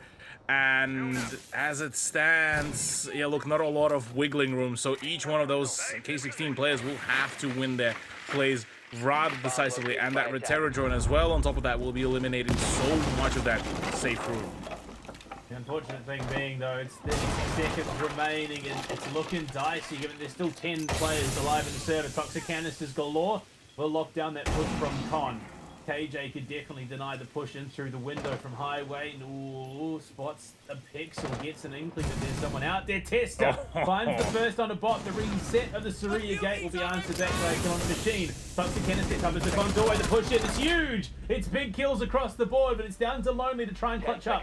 9 seconds remaining. The swing around towards red. He misses. Oh, no. He just whiffs it a little bit. Shotgun out. He's got too many options. He almost could have made the play, but no, the Warriors will answer back. Well, felt like basically just one bullet away from basically being able to find the shot onto Ace, just turned into a colossal kerfuffle. And yeah, the unfortunate storyline of that very site was that 1620 Kings just didn't give them enough room, or rather themselves enough room for the wiggle, for the move, for the flank around, because for Testa, he was basically locked in that one position around the corridor area. Lonely is stuck in the bathrooms. KJ stuck behind the bed and the ballistic shield that got taken down. Barely a whole lot of presence in the Logi as well, and understandably so. K16 fully acknowledged that that was a colossal flaw by them. So round 6 to be played out on the what is usually considered a tertiary side is look, not a bad idea, and they did manage to show us a couple times that they can really keep a hold of this area for long, but I still reckon we need to see a little bit more emphasis, at least maybe utility-wise, at the very bottom landing of the ground floor for the main stairs, because that is a key position that can't really be circumvented in any shape or form, or can't be completely, you know, neglected by K16, because it's shown that it's yet another angle that you have to worry about, especially for a player like Testa, who ends up playing between the rotations of the gym and the bathroom. And it just, in general, just didn't look particularly too hot for them. Now, Chef Jeff playing at the bottom of those main stairs could be that big solution, and I certainly read that. Now, how consistent or how convenient it will be for P16, now that's a whole different kind of worms. Machine looking to get an aggressive angle into the player, looking to repel up for that con cover angle. Right now we can see already the Warriors looking to get them. Jeff is doing the rounds here on Clubhouse. He's been down to the basement, he's been to the strip club, he's just been about everywhere you could possibly be on the map. Right now though, Warriors already have that jacuzzi wall open, they've got CCTV open, they're starting to encroach across, but if Jeff can find a well-placed nitro cell here into CCTV, this is huge possible damage. Absolutely. Very much curious though how will it be played out, because already Schmidt getting frag onto AJ is good. Very high concentration of the players though on CCTV area. C4 unfortunately only scored it down. So that means that Warriors, they can keep on proceeding further with their push, with their onslaught, and Chef Jeff's position kind of been now exposed, means that not a whole lot of great job could be done here from the player, as he's forced to pull a complete rotation through the bottom of the main stairs. Testa will answer back the next kill on the bot and follows up with another. This is why he holds the current kill record right now, ladies and gentlemen. 11-3 for him, and two massive players out of action for the team. Machine, what a headshot onto Schmidt. He's looking for Jordo too, pulls off the angle at the worst possible time. Shinned out of existence, and it's a 3 versus 2 heading into the final minute. Not the kind of thing that you want it to happen, but again, K16 still holding the angles. That initial aggression, Testa's performance, that double kill was big. Now with Chef Jeff's having the shotgun ready right by that Logi doorway, and again Testa holding position where Lonely used to hold. This is big, but the pre-fire does introduce a whole lot of damage, a whole lot of issues. Shant actually nails Chef Jeff at all, and that's completely, that extra crossfire position now completely forfeited. Oh, Jordo goes down. And Shant has to swing into Testa. Testa is there, he spots it, and they're going to go for the revive. He's got to run, he's got to bait, he's got to pre-fire everything. Unfortunately, 2 players up. He's going to rotate around, spots the kill, but can't get it. Shant again clutches up for the Vodafone Warriors. Jeez, that was so close. And yeah, well done by Shant. That was a huge, very crisp, very nice reactive play. And yeah, you can see the man is just there. Okay, well, I just clutched it up. Yep, okay, let's keep on going. We're not out of this yet. Understandably, though, it was a really stressful round, and at least the good thing here for Warriors is that they were able to equalize this to a 3-3 scoreline after a number of rounds that they completely just didn't get a read on, and now kind of playing that game of catch-up and adaptation on the go. I mean, it managed to get them a draw so far in the first half, but how viable is it later down the line is going to be, well, still put at a bit of a question mark. But on the side of K16, I gotta say, look, a few of the rounds could have been theirs. Unfortunately, just the shots didn't land, and some of the reswings didn't particularly happen. Machine's death in the Logi in the previous round was rather untimely, and yeah, look, understandably so. The attack pause as well is coming in to really just to get things, get things straight. Let's just call it that. Oh dear. Defenders protect 3-3, not impossible. The Vodafone Warriors now heading on the defense, though. They should get a bit of free run of the map. I'm expecting to see them have a little bit more, comfort would probably be the most apt description. A bit more freedom. We head on. Testa is 11-4. As he now picks up the thermite, sorry. That's not a KD that you're usually expecting for someone playing thermite. Yeah.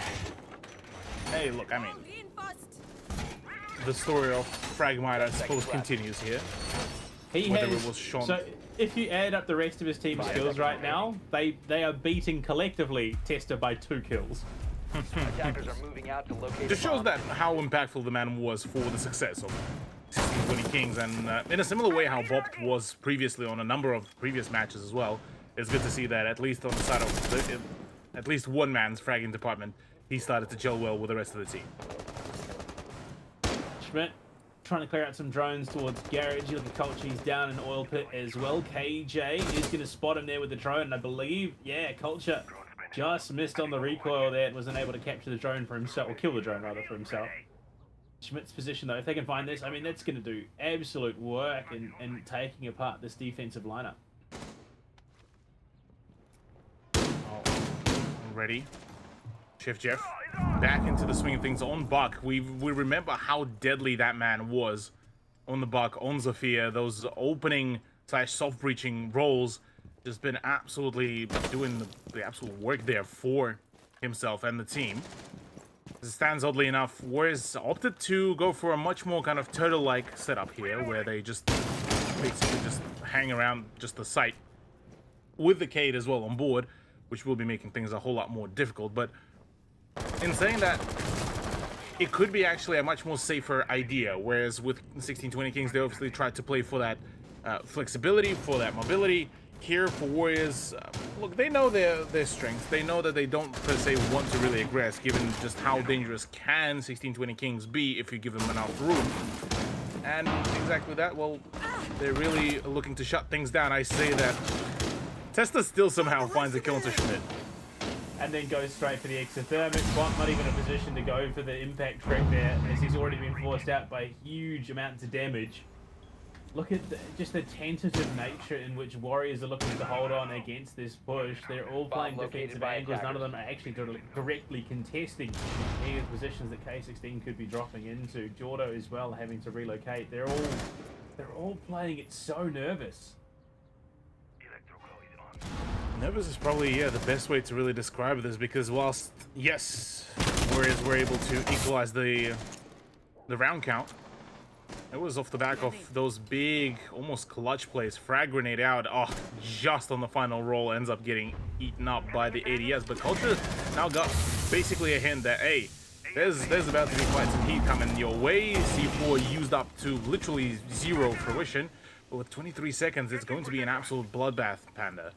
They're going to have to drop in somewhere. They're going to have to make a push happen in some way or another. Utility dump straight in. Culture tag heavy. It might just be the front of the site. Lonely good for the first onto the site. Testers on the plant. Machine watching blue means Culture can't actively get involved in the fight. Jeff there. They're going to pinch onto his position. Machine actually takes down KJ, but it's worth it in the end. Jordo swings, spots Machine at long range, but the nano boost comes in to make him healthier.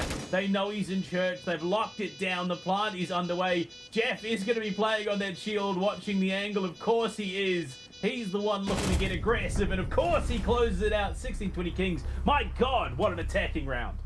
Yeah, look, I looked a little bit scared, a little bit odd, almost, one could even say, for 1620 Kings, but they managed to keep their play, keep their mental as well, really, really well. And again, maybe it's just the play for confidence here from the whole of 1620 Kings lineup that so far given them just about enough strength and confidence in just going in for those swings, going in for the plays. And I mean, that extra backup in form of I believe KHA's push through the oil pit just gave enough time for Machine to just find one swing into Armory, re-swing into the blue, and kind of from there on it was basically all a done deal from 1620 Kings. Now again, for this very half, the question is being asked yet again, can they keep up that point gain sustainably, or whether it's going to be yet another case of, oh yeah, we find the 3 points, you find the 3 points, and then off we go to OT, and whoever basically gets a more favored side will be the one to win. Yeah, I don't think the 1620 Kings want to let that happen. Obviously, if they go to overtime, they miss out on third. It's literally, it's all or nothing for them at the moment. They take all three, they make top 3, Attackers are and moving that out would to be hugely locate a bomb impressive and stuff defuse for it. them. Right now, though, it's Schmidt looking to get aggressive from the garage, trying to find drones, trying to find anything. Not to be.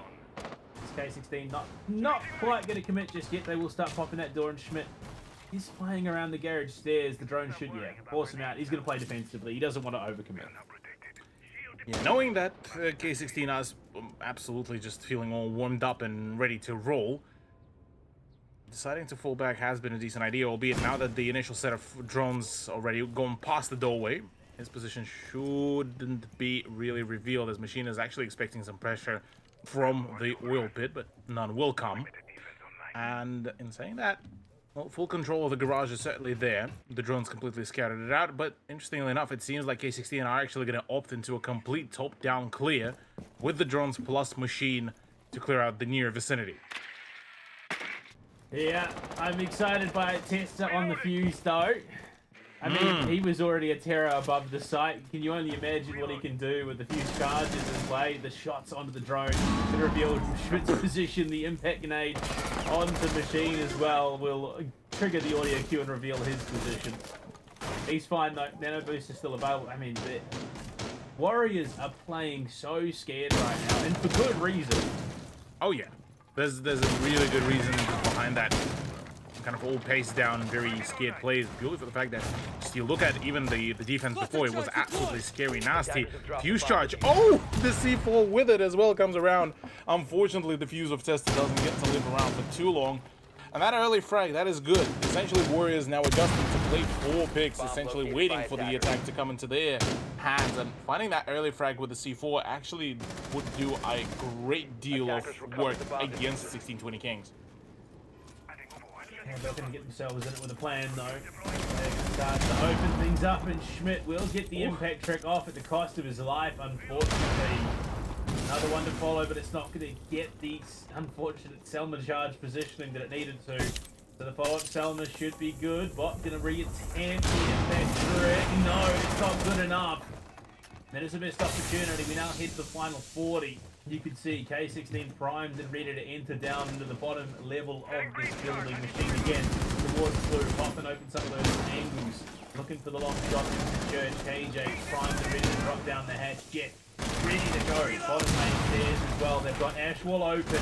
They've obviously got the game plan, which is to pop into Armory. Jordo fours, long range shots connecting. KJ in danger, taken down by Sean, but Jeff will confirm Moto's free real estate. Culture there is in trouble as well. Machine pushing onto his position. Machine long range. They're going to absolutely take this round in stance. Jeff on the plant. It's a 2 versus 2. What do they have to deny? If they kill Jeff, the round is over and they take it, but it's not going to be good enough. They don't know. They don't know that he's pushed into church lonely with the kill on the bot. And 1620 Kings have committed daylight robbery. Culture doesn't even know where the diffuser is. How have they gotten away with this? I'm absolutely lost as well. This is just has been an absolute chaos energy there from them, and Chef Jeff is the one to wrap it all up.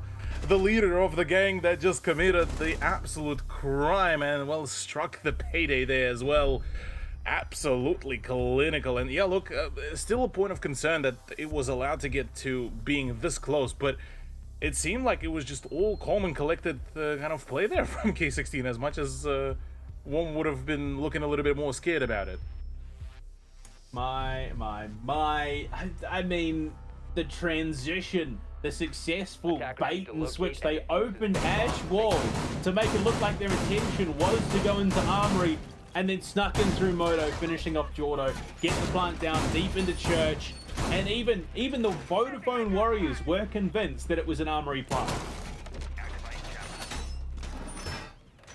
Yeah. It is kind of funny that it did come down to the fact that, yeah, it was the kind of idea that it's an Armory plant, and they've almost fully dedicated to that. Well, actually, not almost. They did fully dedicate to that kind of reswing. Just a shame that, well, shame for Warriors that that didn't come to fruition. Very much good for 1620 Kings, because, yeah, I mean, a lot of indication was kind of going to the fact that, yeah, look, a lot of pressure is about to go there, and even, you know, with the hatch opened up, you would have thought that there would be a complete push in through that hatch and into the gun racks, but instead that didn't happen, and, well, 5th point does get acquired by 1620 Kings, 3-5 scoreline. Still not out of this yet. Still need to secure at least a match point there for 1620 Kings, and, well, with the machine already pushing in basically into free real estate, this should be a relatively easy congestion on the ground floor for them. I'm gonna have to see, of course. We've thought a couple of these rounds should be, you know, free real estate and free contests from the Warriors that just have not been. 16-20 Kings, again, just playing for slightly less conventional strategies and making them work to great effect because the Warriors are not expecting them. Schmidt top red, though, is going to be a linchpin in this defense. If he falls, all of a sudden it starts to come apart and box downstairs, shut down by Machine. Ooh. The long-range angle into bar is going to be effective. And with that kill going, they can start to pressure from below now. That is big. Big opener as well, yeah, look. And being able to find already the pick onto bits of the utility of Melusi as well with the Gon 6 will allow essentially 16-20 Kings to almost effortlessly push up the red stairs should they need it as a backup for their push through the breach, as it seems like it's about to be already commencing actually. I say that though, the plant won't be started given the site is in gym bedroom, Attackers have but located Schmidt's a bomb. flank. Surely Chef Jeff will be able to know. Oh, there is a slight inkling, but that's about it. Schmidt actually has a perfect drop here. What info does he have, though? Because if he doesn't have the info, he's probably not going to be able to make much off of it. And yeah, he goes the wrong direction entirely. Already Machine has vacated that position. Still lurking around. Jordo cops some heavy damage at the hands of Machine. Still 2 nano boosts in play and a frag grenade to boot. Final one goes out. Schmidt, he's going to make the long run over towards, it seems, below the billiards hatch, but no, he himself is a little bit confused as to where he should be going, and main stairs will be the call. Going to the final 30, Machine is there. Toxic canisters as well. They're dumping so much utility to deny this logi push, but they can pivot straight on into con. Last nano boost still in pocket, but one remaining. It's all come apart here, Cthulhu. My. They get one back, and all of a sudden it's only 2 players remaining. Jordo good for 2 though. Might just be able to turn it around once again. 13 seconds. Culture deep into Jim. Machine is pushing in. He's in danger. Spots the prone player, but shoots just above his head. Caught by Tester. It's KJ to try and do it. KJ needs to swing the right way. He's got 2 seconds. No, the Warriors might have done it again. How do they win it out of here? What? And 16-20 Kings absolutely dropped the bag. My lord. Absolutely just stolen away. Well, I suppose a robbery for the robbery here between the two rosters, as 16-20 Kings just managed to yoink away before round 8, well, round 9, to be yoinked away by Warriors. Look, that was a absolutely valiant hold though. Between Culture and Jordo, it was just great to see how it all performed, and well done. Yeah, look, it keeps the scoreline nice and crispy, nice and clean, but still 1 point disadvantage by Warriors. Now, question being is how well will they be able to keep a hold of the CCTV and CAC, because that's the side that they were able to push really well on the attack, but it was off the back of a rather unconventional and full-on send through the red stick. Oh boy. That was not ideal, because it puts Warriors in a position to contest. They, like I said, it doesn't matter if they win tonight. They just need it to go to overtime, and they hold on to that podium finish for the stage. 16-20 Kings, they cannot afford to drop 5 seconds too much more, because then they lose that positioning. So they want to close it up. They want the next 2. They want to do it easy. Yeah. Next 2 rounds need to be as clean as they can be. Given that you look at Warriors, you compare the initial defense, very scared, very much of a passive play with a few kind of, oh yeah, maybe I'll peek, maybe not. Okay, right, I'll back away. That the first side of the drone. First few seconds of the action phase, Warriors already trying to get a few cheeky timing-based spawn peeks in here and there, and look, I mean, whilst it's a valiant effort, but it definitely shows that the kind of the rise of the confidence there from them, and that could be a little bit of a problematic play, albeit riddance of those bandit batteries comes in, but Schmidt to reclaim the position once again. Well, my Magnet's going to keep him safe more at the moment. Next attempt is going to be going out, and he says, nah, I don't want any part of this. The bandit attempt fails. They will not get the trick off, and unfortunately, it leaves them inherently weak with that already having CCTV wall open.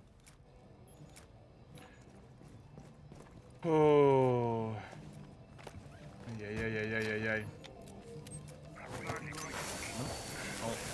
Whilst quite a lot of avenues have been opened up by K16, every single bit of blood has been really drained from either one of the two rosters. The utility drain, though, on the other hand, does go around, and the presence on the bottom of the red stairs could be spelling a few issues for K16 as, yeah, look, Jordo's getting a little bit extra confident about his play and, well, gets punished for that very thing. But presence in the oil pit, do they know? Do they have the information from the drones, though? That is going to be a big question. Oh, nitro cell attempt here from Schmidt could be big. Especially given they're so determined to flush a bot out of this position. He's just waiting, biding his time. And Jeff, though, to kick things off. And that was the skeleton key again to find the kill on to Jordo. No Mozzie, no nitro cell. It's just Schmidt in his. He's going to toss it deep. Is it going to be good? No. He just goes a little bit too early. And now bot flushed out of his position. Garage is forfeit. And 1620 Kings are making their inroads into the building. Schmidt coming up from storage. Jeff has to watch the angle. He hits the deck. The drop shot too. He's going to push up red as well. It's his time to shine. Knows full well they've got to make the play. Culture's good for one, though. It's a machine. Unfortunately, that might just be it. All they get. Tester hits the shots with Jeff's help. It's down to shot. He's walking towards that door. Just inside the breach, firing from behind Jeff. Unfortunately, somehow gets the best of shot. You don't go toe-to-toe with a man who is a master of your operator. Oh boy, and Chef Jeff himself, yeah, look, gets all keen, gets all hyped up from that play. Look, I gotta say, well played by 1620 Kings. Yeah, there he is, reading a prayer for the infidel that he had to just encounter that played against him. And look, it all worked pretty well, and yeah, this, boys, with that close, we're only one round away. 1 round away from 3rd place in this competition, but it also means, do you know who they'd be versing again in OCS this weekend if they take 3rd Cthulhu? Who would that be? Ground Zero. Uh-oh. Oh no.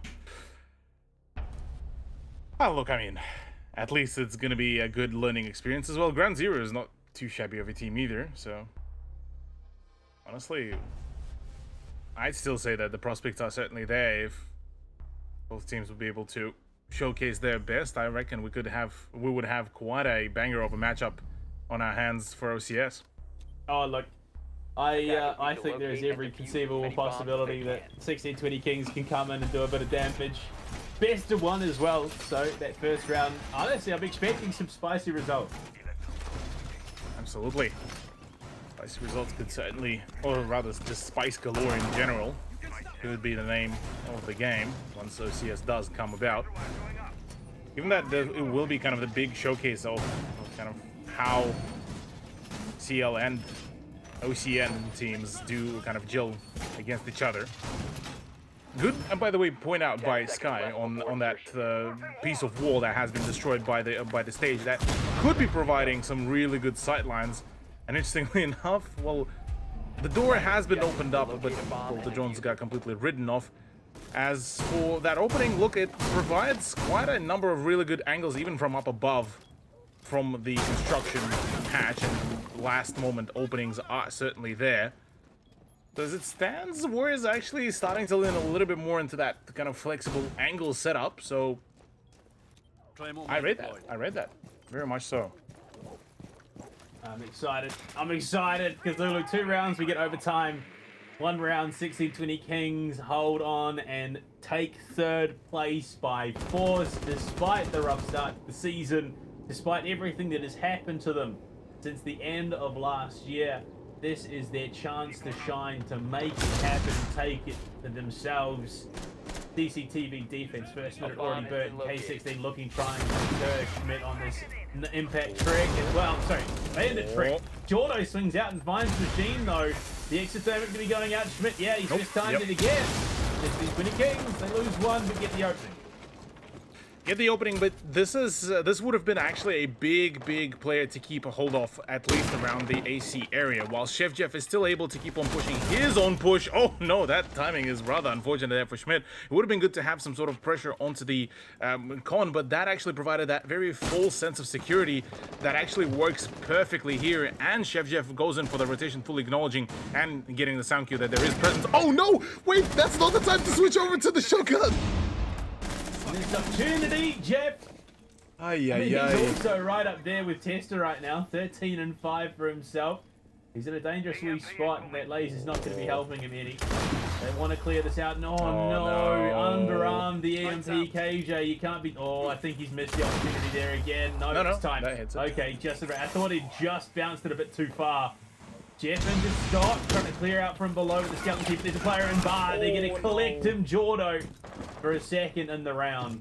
And this could all come tumbling down. That's not the kind of case that 1620 Kings would have wanted, and again, leaving that Cade unchecked gave so much ground to play around, and now it's kind of all an uphill real battle, but with Boft actually out of the equation, this is good. KJ does get some sort of redemption here. So 3v3, but 30 seconds remaining, man. Panda, this is not looking good at all, as K16 once again will be forced to rush, but this time without their leader Chef Jeff leading the charge and the plan. I think they'll be fine with Tester on the job. Culture! No! He's DC'd! Worst possible time for it to come to this! The push in! Tester, he finds Jordo! And who would have thought it could have been tech issues to shut it down? KJ and 1620 Kings still third! No way that's how it goes down. Oh my goodness. I mean, well played by 1620 Kings. They paced themselves well, but that is one hell of an upset off the back of just such an unfortunate timing for a disconnect. My goodness. 7-4 though. Look, K16 certainly looking pretty good. Oh dear. I mean, what a way to end the stage, Cthulhu. Third place stolen in the very last match possible of the stage. And, well, 1620 Kings put themselves top 3 alongside Circular Spheres and Kraken to end it all, going into OCS as well. It's funny to me that it's already second stage in a row that we'll look at K16 and say, oh, okay, well, they look like, you know, middle of the leaderboard team. They, throughout majority of this season, they just have absolutely just a series of unfortunate events, struggling with internal stuff, struggling with external stuff, and by the end of the season they still make it into top 3.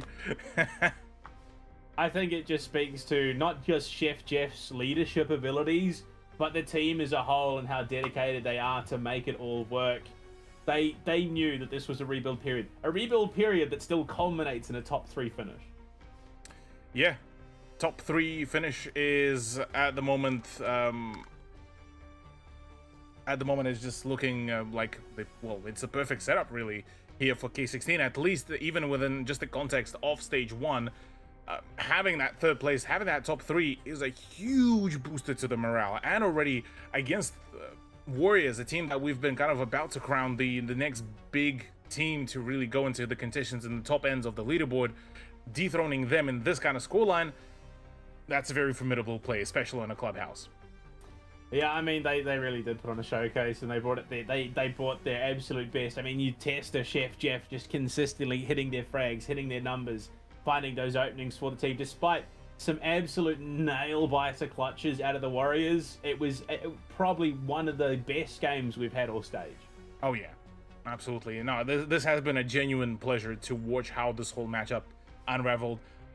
Even despite the unfortunate, the unfortunate disconnect on the last round, the way how K16 played certainly showed that homework was put in plentifully. The scrims were quite bountiful in results, and the chemistry and the communication between the players was not as, at least to the outside eye, didn't look as completely garbled and completely annihilated and lost out in the source. So I think this is, well, Chef Jeff alluded to it before in the previous interviews that this is just scraping the very surface.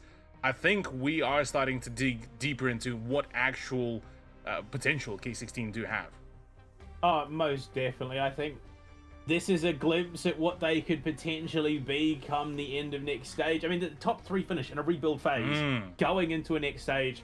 And, I mean, we had questions at the beginning, you know, where do these players fit in? What are they going to be able to achieve? By the end of the stage, cool, everyone knows what their job is. They're going to go do it, and they're going to do it well. If someone drops the ball, chances are Tester or Chef Jeff are going to step up and fill that gap. So, honestly, the off-season is going to be a pretty potent time to them. I reckon come the beginning of Stage 2, given the time that they'll have to boot camp, get themselves ready, they're coming and swinging. I reckon they are the team to replace Kraken top of the table, assuming Kraken obviously promote. Yeah, absolutely. I'm definitely keen to see who will be the one to step up to the challenge. Because initially, I mean, we were talking about Dynasty and the implications of them possibly making it. Now no more, because they ended up just, I don't know, just slipping on a banana peel. But who didn't do that, that was definitely 1620 Kings. They completely avoided all of that and just found their own kind of paths here. And leading them down that path was the man, the myth, the legend, the Chef of Jeff, the king of the Church of Boomstick. Look, welcome, Jeff. You guys really made us wait, didn't you? You guys made us wait an entire stage to pull out your A game. What's going on? You guys looked absolutely awesome tonight. Yeah, look, as I said last week, we have significantly improved this stage. We have put everything into just everything. And I mean, like I said last week, our defenses sucked. They did. This entire week of prac, our attacks sucked, and we just put full focus on getting these defenses up so that we're not going 2-4 halves against us on defenses. But like the 3-3 wasn't too optimal, but again, solid attack half for us. We know what we're doing. It's same prep. Albeit, we didn't quite expect Clubhouse tonight, and our prep was very rushed because Circular Spheres absolutely didn't hold back. So really was hoping that they would take their time at least. I was hoping that, to be honest, for us, we were hoping Antic would win, because if Antic won, we got second. But, you know, we'll settle for third. And I don't know.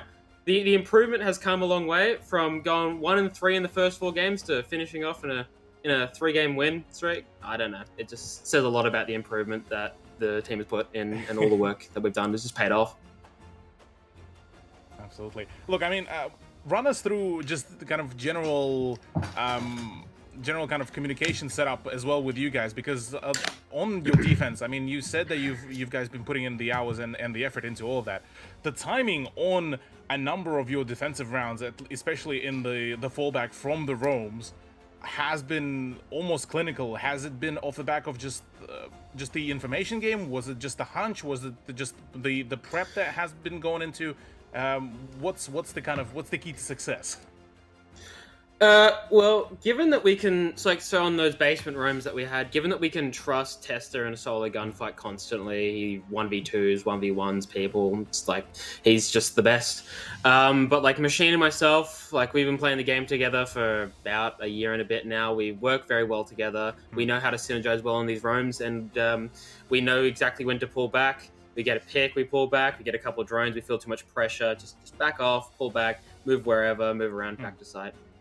And it's a lot of in-round shot calling, myself, Tester, Lonely, and KJ, and Machine. Like, everyone's inputting things, but like I think generally myself and Tester kind of put a bit more voice into like what happens in the round. So that works well for us because Tester is very smart.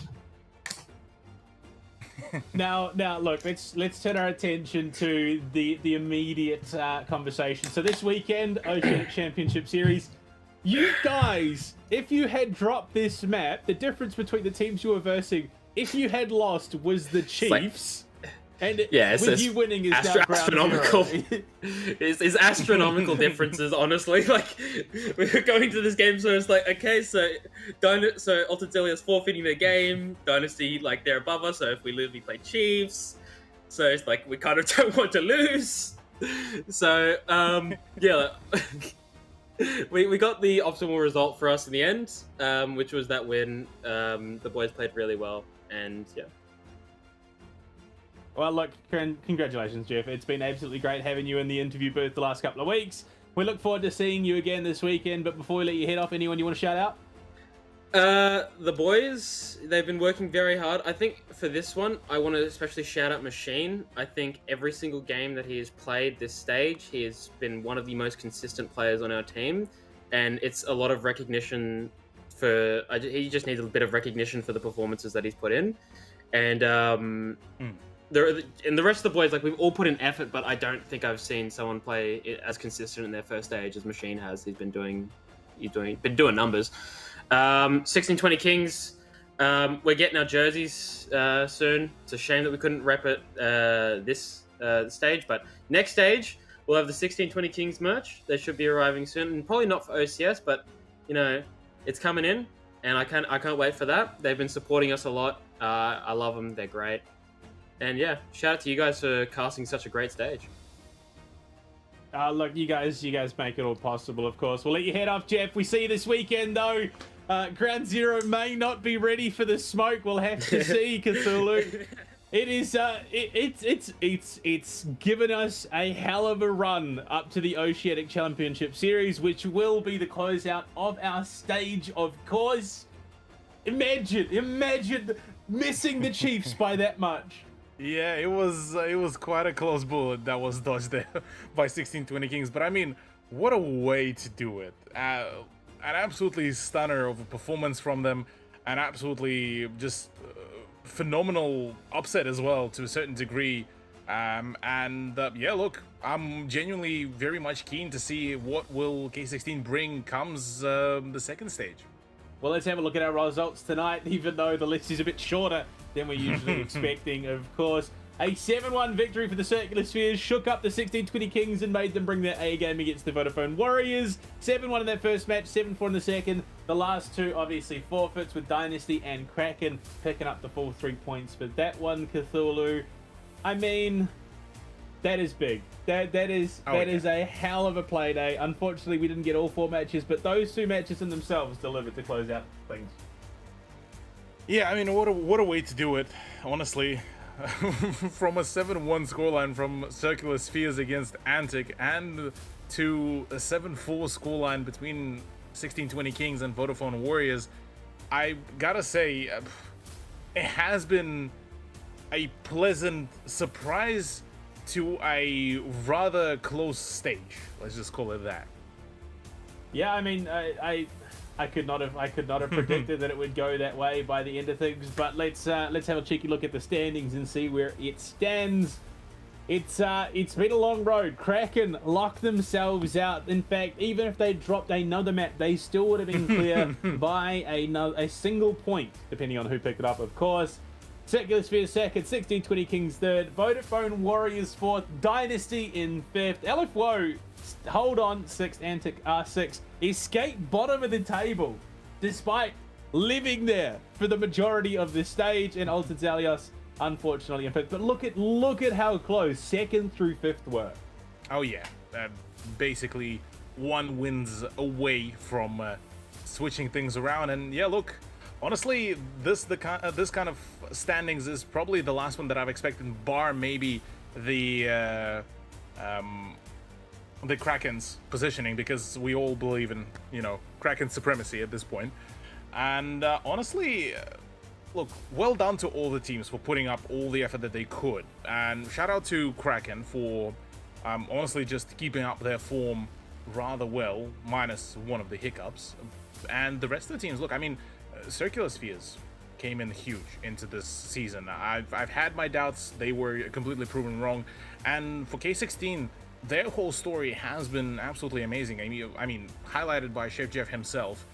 Their kind of evolution almost from the beginning of the stage to now almost feels like completely 2 different teams. And the way how they've managed to figure out their communication and coordination, all the more power to it.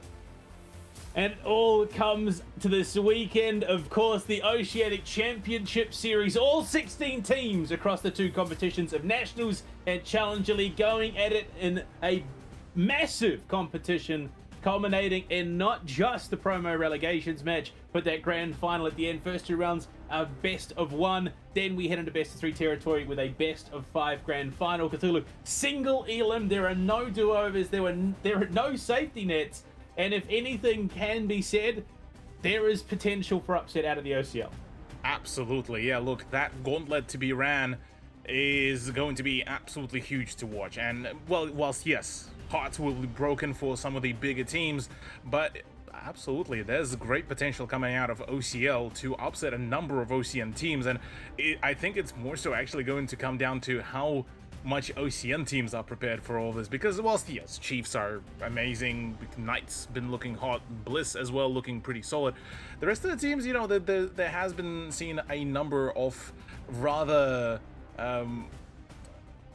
ready to be opened up opportunities there by the OCL teams against the remaining OCN teams. So look, I'm keen, I'm excited, I want to see how it all goes down, because one way or the other it is going to be a banger of a weekend. Oh, it's going to be absolutely huge. There are some big matches.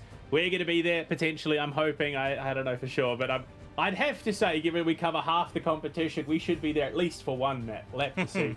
But, I mean, Cthulhu, that brings our stage to an end. Kraken locked in first. And, I mean, we honestly, we could not have asked for better play along the way. We got to see upsets. We got to see massive matches. We got to see, you know, absolute stomps. We sort of got the full run of what you can expect in Rainbow Six Siege.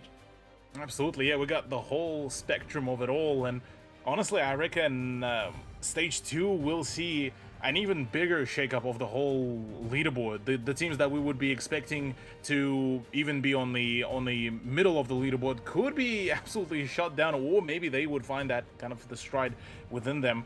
But honestly, with that said, well, Stage 1, the experimental, I guess you could call it stage for a number of teams, is finally over.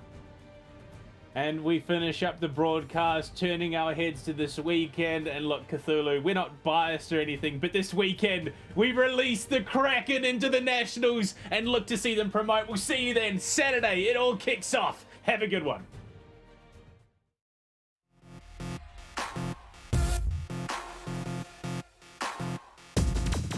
Everybody, I'm changing. My papa told me, girl, you'll be alright. Don't surrender, see it through, put up a fight. Those supposed to be close were saying you never make it.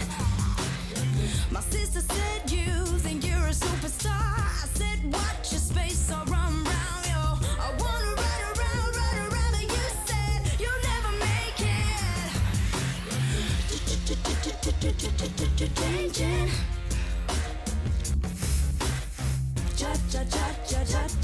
Changing.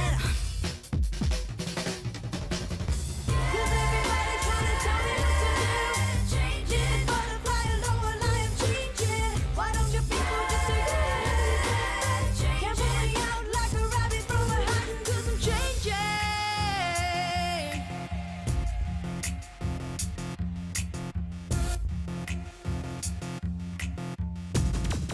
Everybody, I'm changing. Gonna keep it moving up, and so high. Won't let nobody stand in my way. They can try.